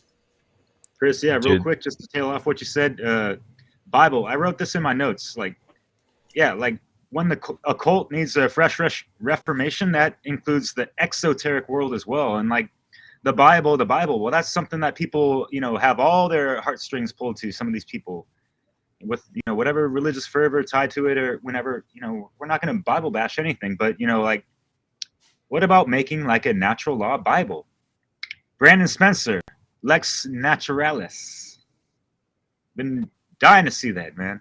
There's so much stuff going on, and you keep pumping out more stuff, and we did one too. That was cool. But who's down to chip in and do something like that? I mean, like, there's a lot of hands that can weave so many beautiful tapestries, and that's what I love about networking with all these beautiful souls. And on Facebook, there's also a group that I'm kind of helping manage, which is called a Content Creators Collective, and it's just helping people out. Like, hey, do you need some help, making thumbnails like today, or that kind of stuff? David Greenberg, I think, which is, you guys are familiar with him as well. And Corey Andrelad, that keeps pumping out stuff like a machine. Like, I've been really impressed with a lot of people's approach and like stepping it the fuck up.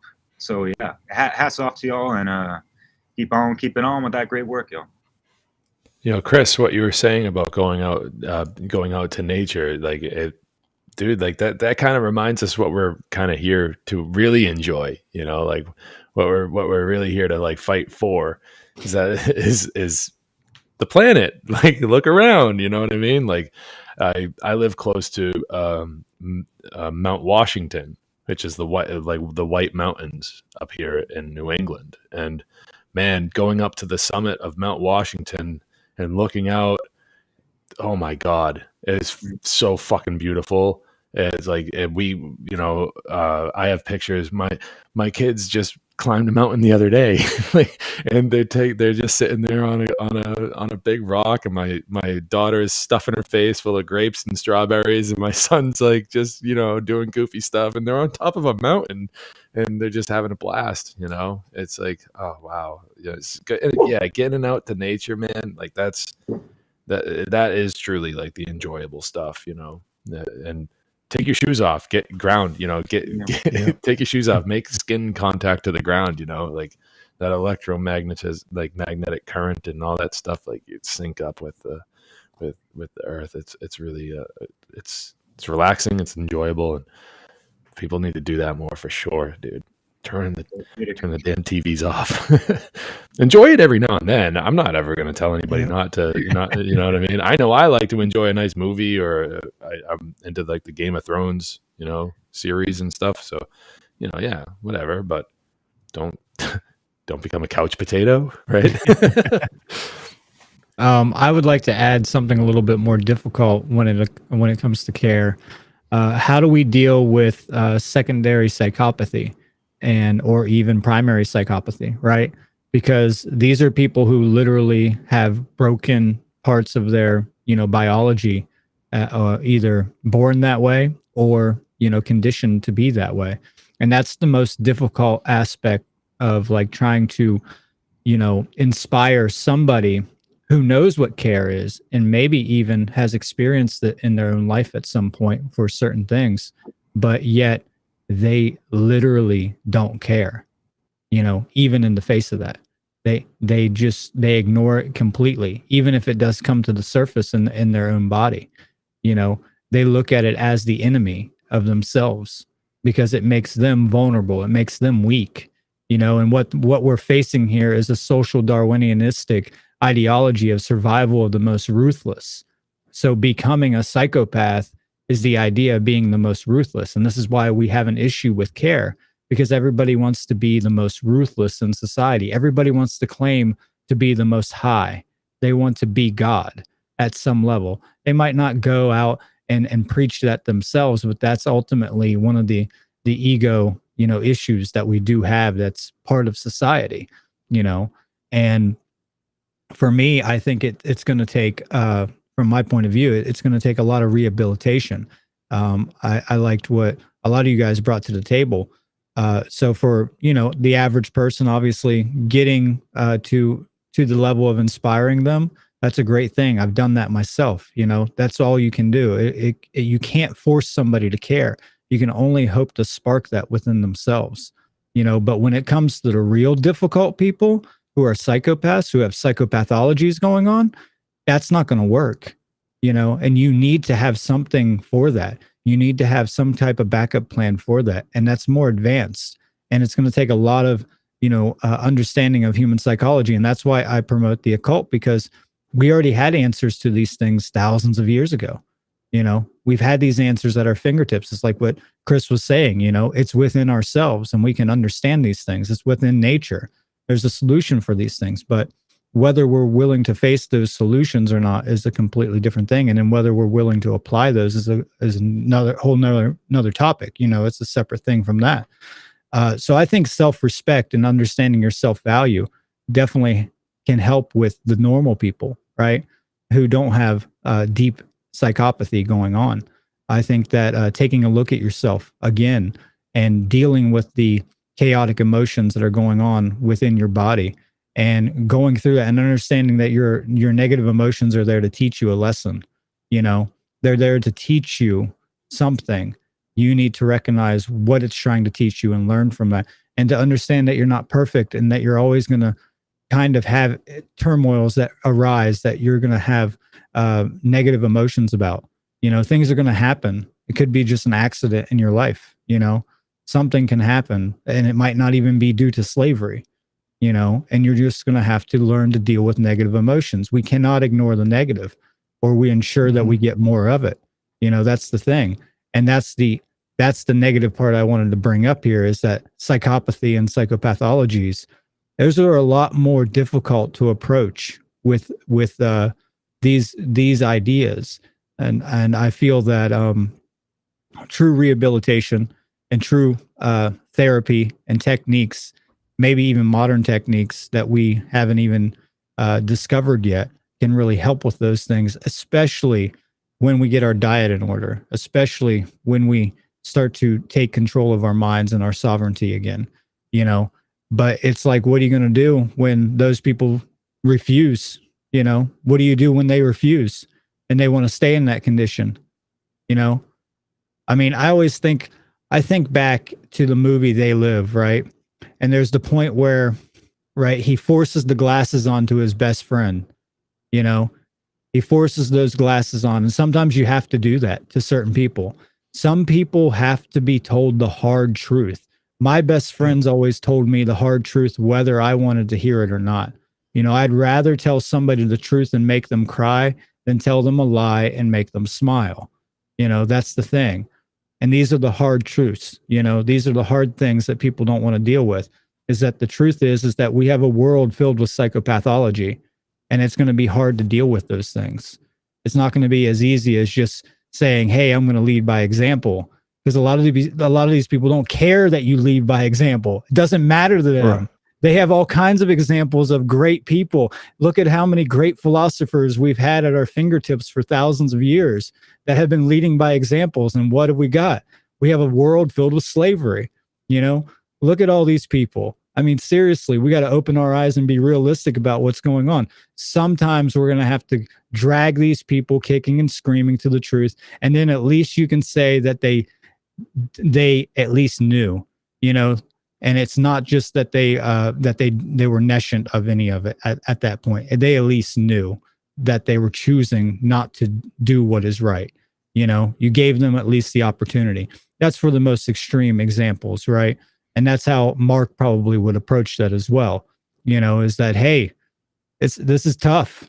It's not called the One Great Work because it's a game. You know, this is tough stuff, and it's going to be very, very difficult. And I'm not saying all of us have to have those solutions, because, you know, we're not all knowing, but at least we can put them on the table and say, hey, here this is. And how do we field this? How do we deal with these things when we come in contact with this? You know, because you're going to come in contact with more psychopathy than what you realize. And they're great at mimicking.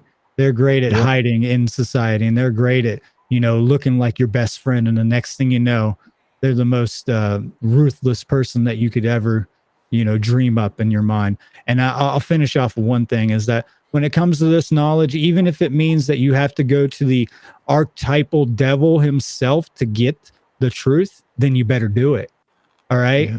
You better go there. If the way that you need to get to the truth and to morality is by studying the dark occult, you better do it.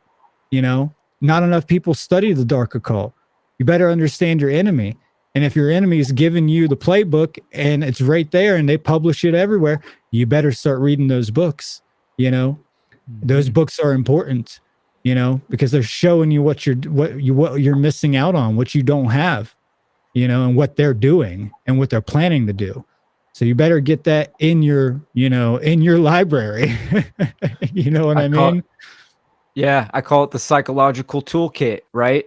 I mean, this is when I got into occultism, it was about self-discovery, which, guess what? We're light and dark. You're going to have to go through those dark areas and understand this. This is all about mastering the elements.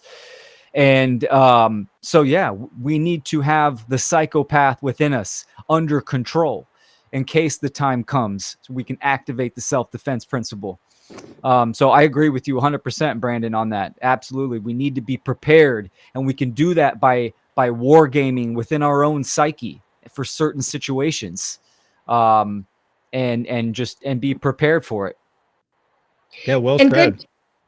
good people don't think that other people have evil intent, right? So part of this is for people to not be naive about that, and to, like you're saying, Brandon, study the dark. And that means acknowledging and accepting that there's darkness within people, and that if we become astute, that we can recognize the narcissists and the psychopaths in their behavior and not enable them and not give them our blood, you know. And so by us having that kind of personal boundary and self-defense, we are showing care, right, in a way that we're not feeding that and interacting with that energy in a way that promotes it. And then they're not going to get what they want, which then makes it more obvious sometimes, you know, their reactions to get attention or whatever, right? So it's like somebody saying, Tessarian talks about how the evil psychologists create the mini me's. Yeah, so, you know, there's, yeah. They have given us their mindset. And I will ask the question, can we truly heal a primary psychopath? I mean, can we? Probably not. Because, yeah, from my research, I would say it's not possible too, but I mean, I could be wrong on that. And I also like the approach of not being naive, you know, hell about that psychopathy, how psychopathy is real. There are people out there who want to do, you know, evil things. And there is such thing as, you know, secondary psychopathy. People are, you know, individuals who've never really been in an environment of care, or, you know, maybe they experience some form of traumatic experience. Those people, I would say, can be helped.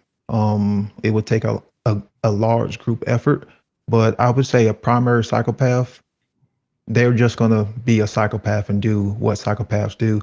But then we have to be willing to take responsibility too, and have care and deal with that situation, you know, when it comes, because there have been civilizations, you know, who have dealt with psychopaths, and I have always been an advocate of, you know, if the psychopath shows his true colors, then we have to deal with it, you know. And I mean, like, in a self-defense, if you know, like, if that comes, but that just comes about with taking responsibility and having true care.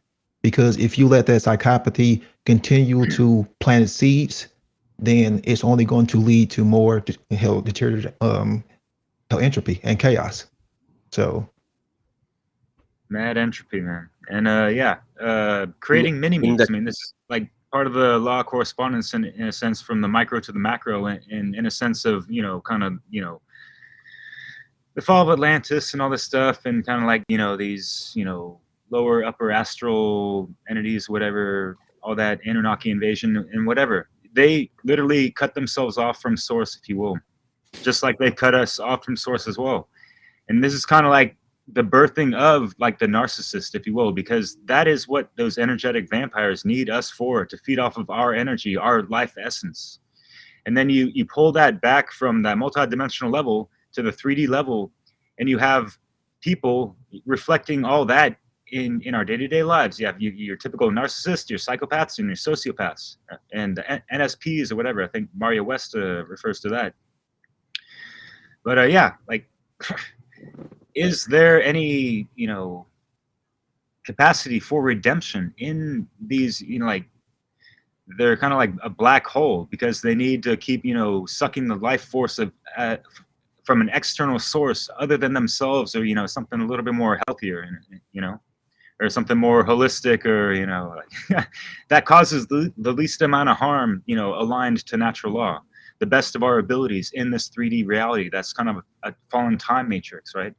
So there's a lot of stuff that, you know, even us, we're, you know, how much of the percentage are we using in our brain, you know, and how much of our junk DNA is possibly activated in all this stuff. So yeah, it's all about encouraging people to kind of see beyond all these head cages that are out there. Even the new cage movement and all that stuff that plays on all these codes of consciousness, of course. That's like the modus operandi in a sense, or like part of how the techniques work, of having to play off of like real fucking truths and real codes of consciousness and cosmic law.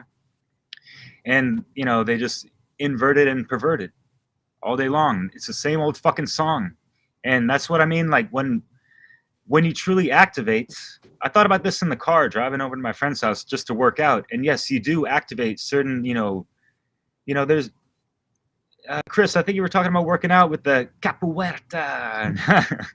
I made the pronunciation completely, on purpose like that from that funny movie. But anyways, I haven't worked out in ages. I mean, I felt like, what I did through work was good enough, but no, not at all. Because like you really work through a lot of stagnant energy within the physical and even the metaphysical, right? You really sweat it out. You're sweating out toxins as well. But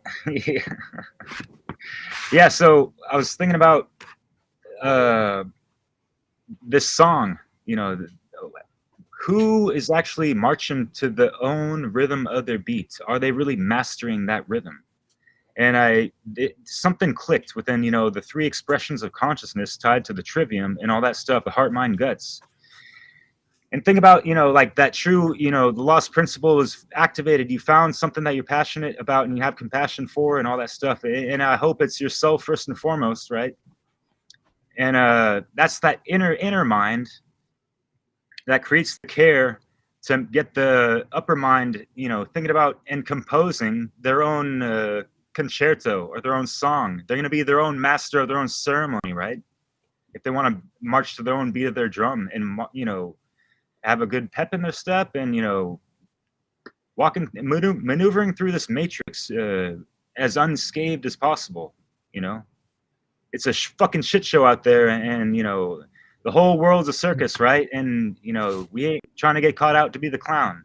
But anyway, so that's the bring it, from the mind to the heart, How many times have you heard, speak from the heart, let the soul be free? Are you singing your song truly from your true core essence, right? And then when you got those aligned, you bring it down and have the courage to march to the rhythm of your own beats. That's all I got to say. Thank you. So we didn't touch we just touched the tip of the whole subject. We didn't talk about cultural indoctrination and how we can transmute. If we know that the people have the tendencies of being addicted to entertainment, and they have all these advertisements, I think the psychopathologies, like Brenton was talking, is the psychopath, and it's encoded in the culture. We have people who are wasting their time, wasting their lives, projecting an image that they're not. They're trying to please and get the validation from other people. And then we have all the religions, all of them. So we have to take in consideration that the civilization is one of the part of the psychopathologies, the anxiety, the angst, and the frustration and the stress and the sadness and the death. And people, I think one of the things that keeps people from growing up, people are scared of dying. So they're so scared of dying, that they're not living. Yep. So I think this is, and we don't have to go and make studies for 2 years to see that. They're always pounding death and disease and shootouts and all the things and things like that. And these things there is having an effect on the subconscious of people. They're always like on the stress, always. Do my kid is gonna survive now? Does a shooter is gonna get into the school? And it's always fermenting into the souls and the minds of the people. So you have the what is gonna happen to children. We have people truly care about children, and it's very and it's very hard when you come to realize that they're the most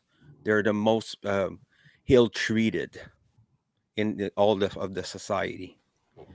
They're there's an obligation there. People put an agenda on their life and on their time. They cannot grow up because they're programmed into it. Growing up, it's not sitting your ass on a chair for it all day. Living and studying is going outside and look at the mushrooms and look at the trees and the birds. It's part of what life is. But some people in the big cities think they're in contact with nature when they're smoking a joint. Okay, so we have this cognitive dissonance. Okay, people say, "Oh, I'm going into the woods, and one time a year when there's the holidays, because it's the only place that they can get centered to themselves." So, to not stretch it too much, I think the culture, the program of this of society, of this different nations, is a big part of what keeps people back. You have the indoctrination from the parents, and then you have all this sub psychopathologies that can arise from schizophrenia, when you're abandoned by your parents, mentally, emotionally.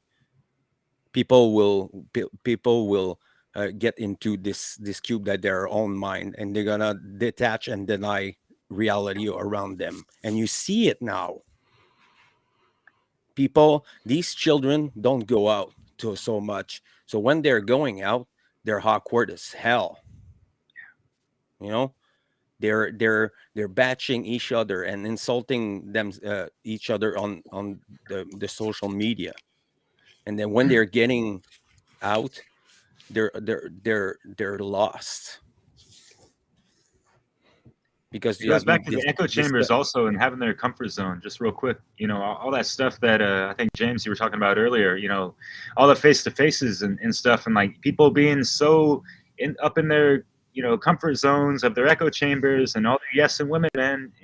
Folks, that's kind of what we're up against to a good degree. And it's like, yeah, we've seen this encroachment of just like more segregation. How many people are you friends with on Facebook, and how many people that you actually see on your news feed these days? It's absurd, But yeah, like that's all I wanted to say about that. Someone want to add something?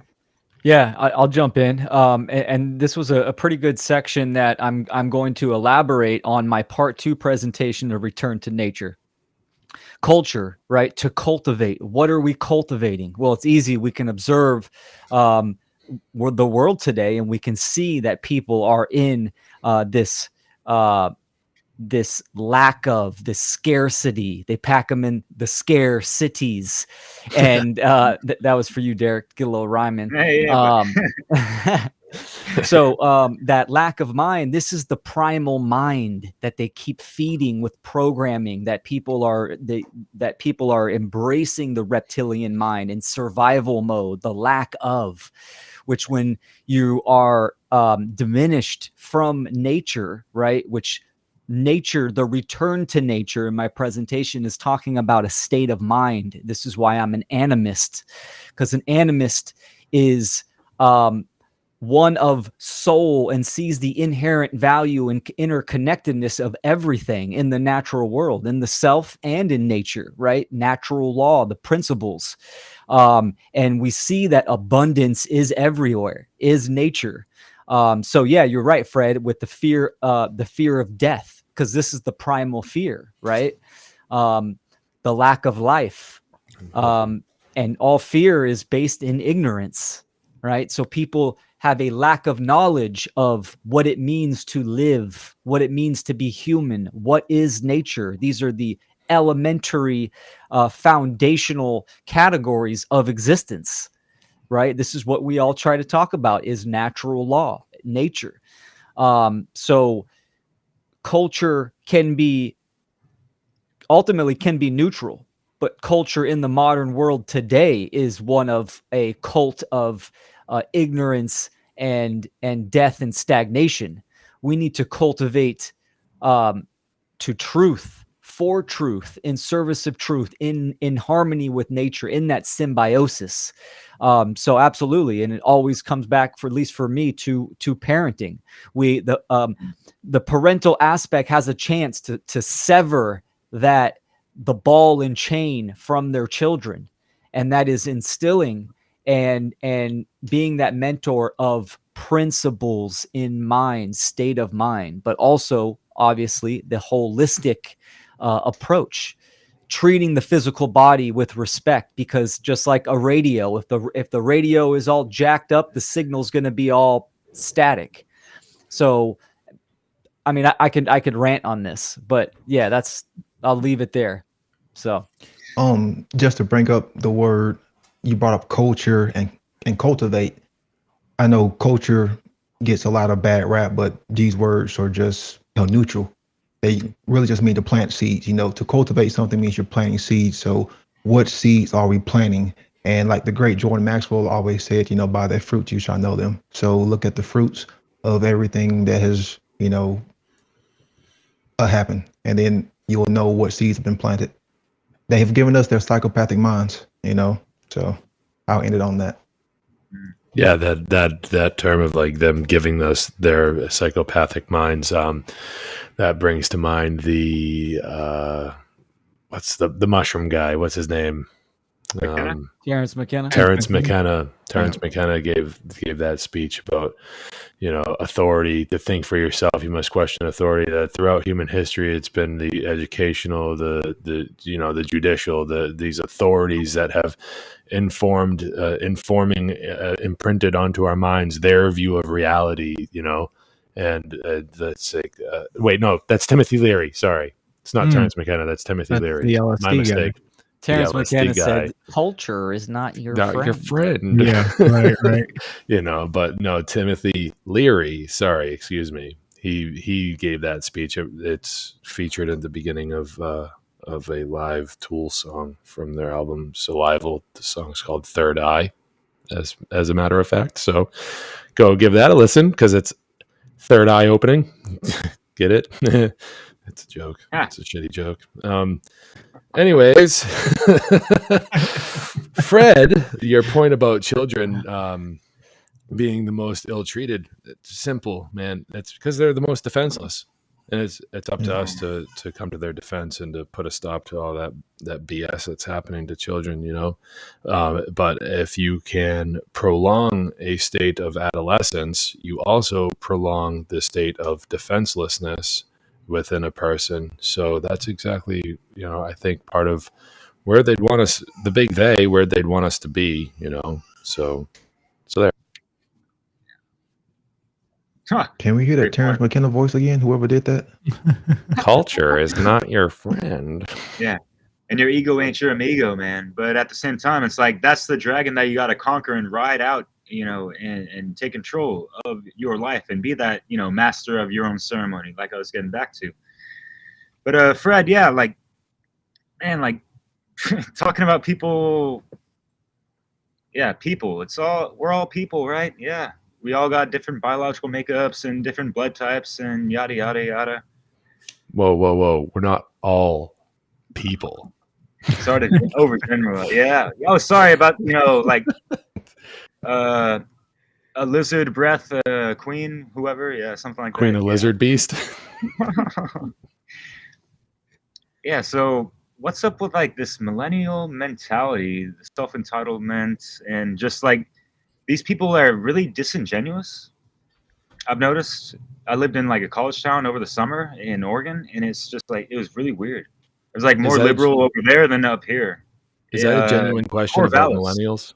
millennials? It's not to get into them. It's just to bring up the fact and tie it in, because I didn't, bring it back to the whole social media stuff and the Mhm. echo chambers, and that these people lack social skills in real life. They're all, Yeah. like you got people talking shit on the internet like it was 1990 something, whatever, and then they go into real life and like they get all flustered because they don't want to get away with all the bullshit that they've been getting away with for how many years and all that stuff, and like it's just really sad to see.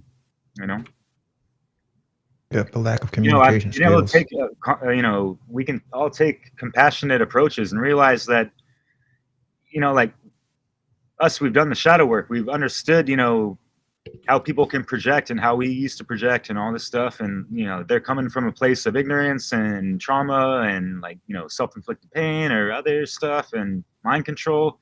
It's a clusterfuck that we can kind of ask them questions, from a place of care, and then, show any kind of mirror towards any of those angles that could, spark some kind of care within themselves to make them love themselves any more. And then they fall in the rabbit holes, and because they look under health or something like that, and like, whoa, there's like energy healing and this and that, and yeah, they might fall into some new age trappings and this and that, but sometimes these are just parts of the rites of initiation, especially if you're doing it by yourself and all that stuff. But yeah, there's a lot of people like tourists, like we have spiritual tourists, that maybe do the yoga once a week or this and that, or, they might look up, a certain documentary or something like that, a couple times, this and that, and they do not understand, like as within, as without, first of all, the inner and outer work within that, but it's a daily operation,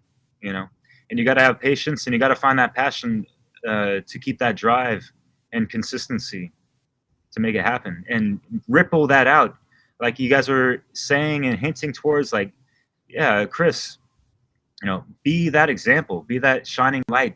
Don't shine it too bright and be all flamboyant. I know I can come off a lot of energetically. I'm a fire sign, so what do you expect? But yeah.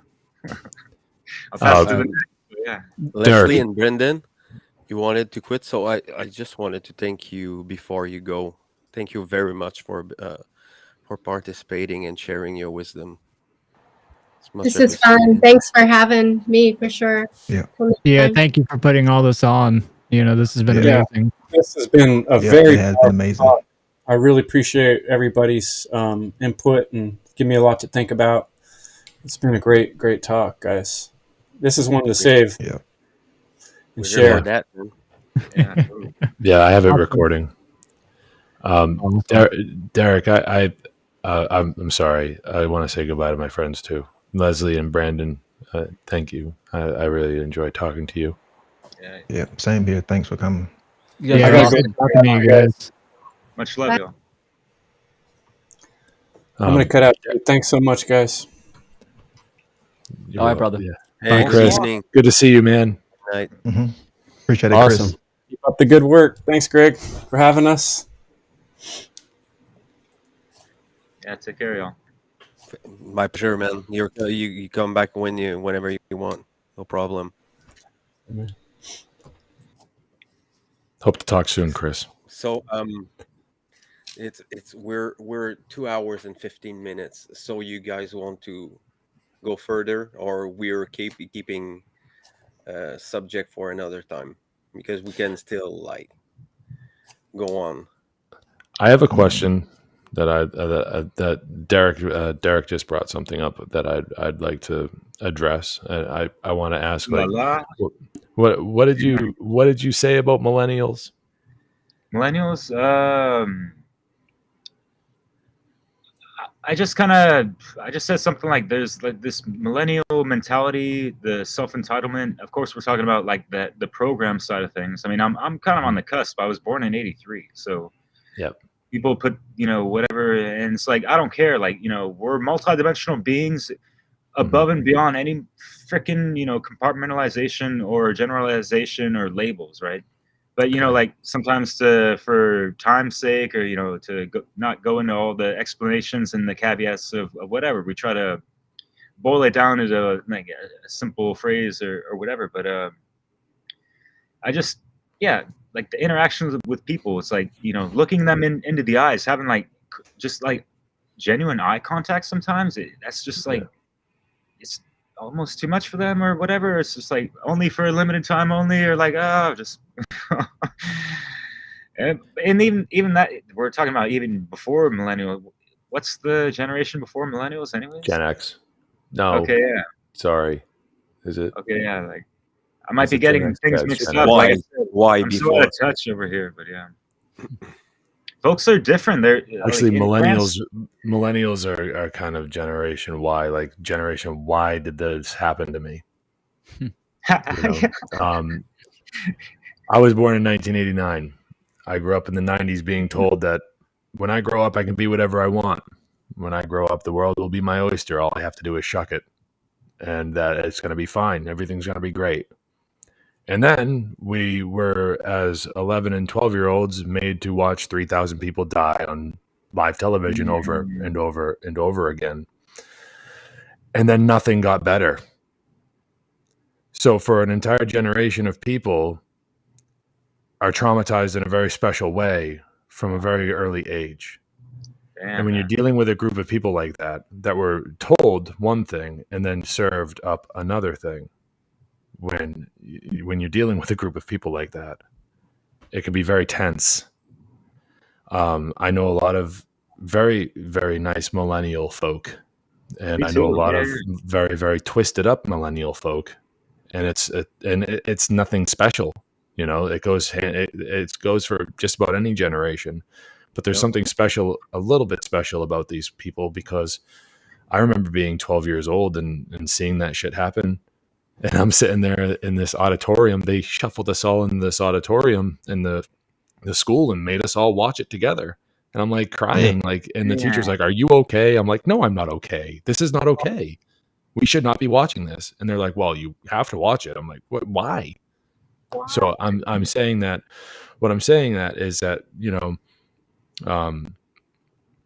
and maybe I misunderstood what you were saying, Derek, but for a moment I thought that you were using millennial as a pejorative, and I wanted to say that, that might not be very fair toward the people. Yeah, you're totally right. Yeah, thanks for the clarification. And I just, I was rushing through, getting to a certain point that had little to do with them. It's just like, it could be any age group, for sure.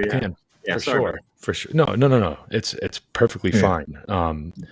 It's just something a little bit strange happened to these kids, Yeah, I mean it. I mean it. Growing up in the 90s, I was told by my parents, "Oh, you could grow up and be whatever you want." And then, the New World Police State came and shuffled its way in after 9/11, and it's like all of I still remember the. I don't know, the feeling of the 90s wasn't so great, but I still remember being told that, and then growing up in this shit. It's, and then on top of all of that, the people that are my age have been some of the most heavily medicated children to ever exist. Yeah. And so it's on top of the trauma and all of that, then you medicate these kids, and there's no real healing going on, and so that's kind of what was on my when you mentioned that. Distract the older generations and program and condition the younger generations, right? Like I was born in 82, so, and you were kids that were grown up in the 90s, right? I mean, the whole 9/11, that just normalized a whole new paradigm where they think it's normal, and certain drugs are normal. It's just a part of culture. It's a part of life. So, and that's just a continuous pattern that they use, the social engineers. Sorry to interrupt, Brandon. Go for it. Nah, you're good, because I'm gonna tell my age too, because I was born in 86. So, we're all kind of around like the same age. But yeah, James, I would agree with you because it was 10th grade year, when 2001 happened, and we was pretty much forced to watch that traumatizing event over and over and over again. And then something else too is I want to say our generation was one of the first that really saw an advancement in technology, because once we got to the 2000s, after like the whole Y2K, have propaganda, we saw the pushing of technology and the internet and video games. That was when like the PlayStation, Xbox and stuff all became big time, and like all the kids, wanted that, but that kind of took your distraction away, and they started sowing the seeds later on for the technology to be more advanced in social media, and that's when we kind of started to see a lack in communication skills, a lack in like face-to-face interaction. Because kids used to go outside, but once that technology started to boom, man, I was always inside playing my PlayStation, like freaking, I wasn't interested in going out and meeting kids or, hell, just going outdoors. It would just focus on that square box, just trapped in that box, trapped in front of that screen. And we've seen what that has manifested into because, how now that my generation has gotten older and they've had kids, then what's the first thing that they do? They put them right back in front of that box. And we see that this younger generation lacks communication skills because I am around them a lot and I'll go interact with them. I like going to play airsoft and there's a lot of younger kids and you just can't, and you try to have a conversation with them and they're just out there. They can't really have a conversation that lasts like 2 minutes, and it's really scary because you can see the effects. And like James said, a lot of these kids are heavily medicated and you can see it on how they act. You can see it in how they talk, and it really is frightening because it's not really getting any better. No, it's not. You have some of the people that are around my age have been surveilled for 2/3 of their life, and it's only getting worse. The younger generations, it's 100% of their lives, like their parents put their pictures of them up on social media when they're fucking babies, ultrasound pictures and stuff like that. I'm guilty of that. Just so everything's on the table. Very proud of my kids. I love my kids. Anyways. You asshole. You didn't get consent for that. Oh, God damn it. Fuck. I'll just be like, Jameson, sign this form. What? But the point is that like, we're being surveilled all the time. I don't know. That came to mind when you're talking about, video games and everything, I still remember what it's like to go out, climb a tree, and then come home, and then there's the PlayStation there, where it was like that wasn't the case before. We had like a Super Nintendo or whatever. Like video games have always been a part of my life as well. It's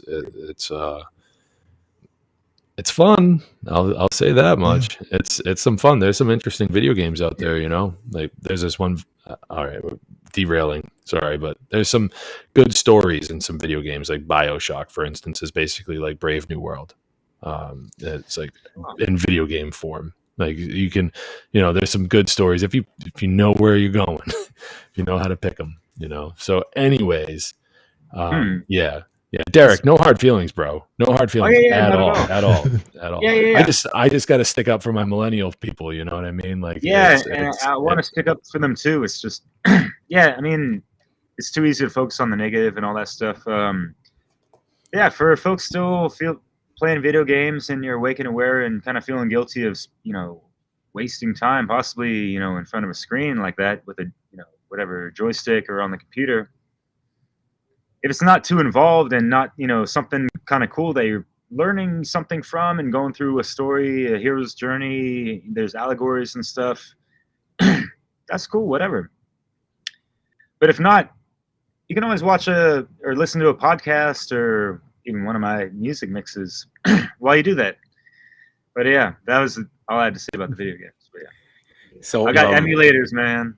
It's really cool. Like there's a game called Minecraft. I'm sure we've all heard of it, but like they're teaching kids how to code because of the interest that they have in Minecraft. They're using the code in Minecraft to teach kids how to read and make, how to do coding. And it's because these kids are interested in that. So it's like they're they're getting involved in technology. So there's an application for everything, is I guess my point. And it's like Yeah. in moderation, Yeah. it can be appropriate, and we shouldn't. I don't know if it's bold to say should or shouldn't, but like it's possible to have a good relationship with technology. It's possible to have a good relationship with things like video games and television, as so long as you're really tuned in to exactly what the hell is going on with those machines, and not using them too often. Of course, everything is good in moderation. So it's just about not getting addicted to it, because it's meant to be addicting, right? So who said alpha state with the the certain waves and everything, 60 frames per second, and flicker rates and everything like that is supposed to get into your brain and fuck with your head, and it's all proven. But yeah, it's a good point of being the example of discipline, right? As a parent, discipline is not do what I said so, and if you don't, I'm going to whoop your ass. That's not discipline. Discipline is I make my bed every morning, and your child can see this. You're setting the example of positive learned behavior, right? I'm disciplined in my diet. I'm disciplined when I exercise, take the dogs for a walk every night, et cetera, et cetera. So yeah, there is a level of balance and moderation. I grew up on a ranch, so I was outdoors all the time, but I had my Super Nintendo, and I loved my fantasy RPGs that I learned actually some very good mysticism and esoteric knowledge from. But there's a difference when it's 12, 15 hours on the computer or on a console versus, an hour here and there, after you've done your disciplined work, your chores, or, when I say chores, I just mean like, make sure your room's clean, exercising, eating right, all this kind of stuff. So, yeah. That's a showing examples of self-care, right? Yeah. Like that's what it comes down to. And it's like, what the saying is like, all work and no play makes Jack a dull boy, like, so, The Shining. But anyways, yeah, man, like, did you ever play The Legend of Mana on Super Nintendo? Oh yeah. I love that game. When you said fantasy games, I was like, yeah, Legend of Mana. I remember that. 1994, 1995. For sure. Yeah, nowadays we see grown ass men like wasting most of their day gross. on playing video games and shit like that. And they're making millions of dollars. What are you doing? And they're making all sorts of money and stuff, and like it's just like, God, man. I tell people nowadays, it's like if you're not doing something for the cause of freedom, if you're not talking about what is freedom, how do we achieve freedom, then you're not fucking doing anything, right? So there's unlimited forms of expression, creative expression to do that. Conscious parenting is one of them, right? Not everyone can be a podcaster or write books, but yet there's different forms and fashions to inspire and educate freedom, what it is and how to achieve it. Teaching is not close to institution. Teaching is about you can teach everything, depends on what your interests are on our case. It would be the great work and the occult, but basically you can learn how to take care of children and show them things, and you don't have to go to university for that. We're never perfect as parents, so we're learning at the same time as them, not the same thing, but how to behave with them and how to put a better environment for students, like our children. What's the best thing for children? Let's say your children is very active, then we should look for a way to teach, but during exercise and activities, and adjusting for the children's personality. So I think that should be for even adults who want to learn something. There's people who are active and they want to do exercise and they like moving, and there's people like me who are more intellectual, and I need stimulation, and I'm not gonna get stimulation by playing football or making bicycle. You have to take and put your interest at the your time, essentially your currency at the good place. Yep. Definitely. It's all about gauging, like you were talking about your children. Like, us as the parents are the most inherently primed to teach the kids that we create. That's why it's such a great responsibility to take. And that's a big part of things I like to bring to people's attention, is that all it takes is time and attention to get to know this little person who's running around, all happy all the time, and causing all sorts of chaos. It seems like chaos, but it's just fun, learning, pushing boundaries, and all that. And it's up to us as the adults, with more people with more life experience, so-called adults, to kind of like get to know our children, to know how they operate, to know their emotions, to be there for them when they're going through tough times, to coach them, to help them.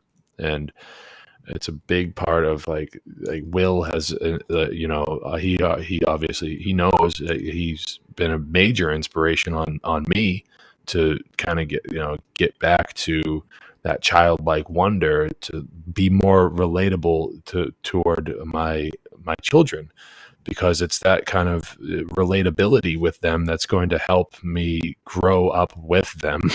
And they're going to teach me a lot along the way too.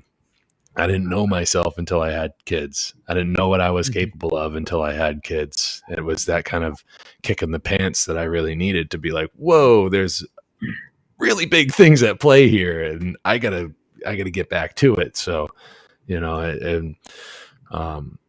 I mean, we really are the ones that are most primed to take care of our kids, and they need us. Yeah, these things. I wish I heard these years ago, because I was, what sparked a fire up my ass and gave me that spark of care was being married, being in love, and having that heart chakra activated, and realizing that, hey, we're gonna have kids, eventually. Married 9 years, never had kids, but c'est la vie, mon ami, mais oui. That was the French wife life, and it was such a beautiful experience. I learned so much, and just that spark of putting myself and like pre-paving the path for me to be a parent. And I wanted to be a conscious one, even though I didn't go through any dark nights of the soul at that time. It was really before I plunged into the whole shadow work and all that stuff, even though I didn't know all these terms or the alchemical process of spirituality, whatever. But man, like, I hear a lot of people, especially in the younger generations, not going to generalize, but even our age, whatever, and just saying like, like, this world is fucked, Yeah. we're overpopulated or blah, fucking blah, not understanding, all the, scarcity-based mind control tactics and all the other, minutia, right? But they still feel like, man, this world is going to hell in a handbasket, or whatever, however you want to paraphrase it, right? They feel like, I don't want to bring another child into this world. And, for a while, I was kind of on that tip, on the fence with it, because, I wanted to prolong, my parents wanted to have grandkids. That I was against their pressure, but, for the wife and everything, even though she wanted to, travel around, whatever, it doesn't matter. But my point is, I already forgot. No, I'm just kidding. I'll jump in real quick. Oh, no, go ahead. Yeah, go, please. No, so children are great at being, right? And this is what parents need to understand, is that their formative years up till 7, let your kids just be. Let them discover themselves and discover life. There's too much pressure and just shit being shoved down their throat all the time, right? Just let them be. And we are here to give them the tools to assist in becoming, right? They will do this on their own. We're going to give them the skills and the tool sets, hopefully, for them to become their sole purpose and self-actualize. I was going to say something else and it escaped my mind. So we are we are their guides on the path to self-actualization. Yeah, way showers. Nice. Will, you had a great presentation, Conscious Parenting, a couple years ago. That was great. Yes. Yeah, like that Great. inspired me, and it just clicked with the way we can articulate these things, and that like, no, we need to, give birth to new spiritual warriors and tip the fucking scales and be those way showers of natural law in their formative years, live and direct every day. You guys are all doing it. You three, Fred, Will, and and James. Sorry. Bravo. Hats off to you. I don't know, Brandon Spencer. I don't know if you have kids or not, but I think we're in the same boat. But at the same time, we can still relate to a good degree and have that cosmic care and agape. Yeah. To chip in and like I was even thinking about being a soccer coach for young kids and infusing them with all types of great spiritual principles and natural law and all that stuff. I feel like I have a higher calling than that, but hey, if it makes money, why not on the side? But holy shit, I need to find some work where I don't have to pay taxes and all that stuff. And you know what it is. Well, anyway, that's I know the there's thing. like 3 minutes left. I know Fred put the thing in, so I think we're winding down. So sorry, guys. Yeah, I'll just say this real quick statement. You don't have to have kids to influence positively to the young minds. Brandon, I know you work with young kids, right? I mean, so we're always interacting with people around us and in our environment. I used to be a big proponent with, I mean, people shouldn't have kids. The world is shit. It's slavery. Make sure you really want to have kids. Now I'm more, my stance is, I think there has to be that sacred union, a man and a woman that are freedom orientated. And yes, they should have kids, a lot of kids. We need to tip the scale, just like you said, Derek. And I appreciate Brandon, James, Fred, Derek. I appreciate all you guys, man. Thank you. So, Appreciate you too, brother. Thank you, guys. Thank you for being there. It was awesome. It's I mean, your whole efforts make the discussion table a success, a complete success. At my point, in my opinion, I enjoy it, and I want to make it happen every week. And if there's a week that there's nobody, I have plenty of French stuff to put out. There's always something to do. Yeah. So Fridays are good for me, man. This was a killer chat. Me too. Great discussion. Yeah. So if you want to plug your stuff, amazing. guys, it's time right now. Hashtag me Will? too. Yeah, I'll go. So you can check out all my work is on the One Great Work Network under Will Keller. You can go to Linktree/Will Keller and get to all of my links on there, social media, all that. So Fred, thanks for hosting this. And again, all you guys, I appreciate it. A fantastic discussion tonight. And thanks to all the viewers. Yeah, hell yeah. Great comments. It's your turn, Derek. Alors, les amis, merci, and all that stuff. Oui. Fred, I wish we could get down, but the Canadian French is something else. Yeah, first and foremost, thanks for everyone who was listening and stuff. Obviously, everyone who participated, and much love to all the wonderful folks out there, and everyone who's taking a lot of time away from parenting and stuff to be here tonight and all that stuff. Much love and respect to y'all, and you can find me at Awaken Your Mind. That's my YouTube thing, and I got my BitChute on my real name and some other stuff. Let the platforms expand, and the cross pollination is awesome. I'm loving the there's circles, crossing circles, and it seems like the right alignments at the right time. So yeah, it's just blessed to be and connect with all y'all. So yeah, thanks again, Brendan. I want to thank everyone, who was tuning in. I want to thank everyone who joined. You can find my work on the One Great Work Network, on Odyssey, BitChute. I don't advocate looking at my stuff on YouTube. I'm floating on thin ice with 2 strikes. So who knows how long, that would be up. So I got to October 7th. And, if I'm a good little boy, my abusive mom, Susanna, will take away one of my strikes. So James. good luck with it. Brandon, you better be on your best behavior. So help me. You did the whole presentation about that, man. Fred knows. So, Behaviorism, my name is James Cordner. My website is freeyourmindne.com. My podcast is A Hitchhiker's Guide to Truth. You can get your own version of this t-shirt at my little t-shirt store. You find that at freeyourmindne.com/store or whatever. Just go to the website, explore, have fun. Good news. All of the presentations from last weekend's conference have been uploaded. The last thing I need to do is upload the roundtable discussion that we had at the very tail end. And these are not the presentations that experience technical difficulties. These are the raw files uploaded to the Odyssey channel, odyssey.com, Shattering the Illusion. Go check it out. Get up to date on that. And what else? Thank you, Fred, for having us, man. You're an incredible host. Yeah, Fred. Tremendous host. And thanks, Fred. Thank you for everyone that was watching tonight. See you guys soon.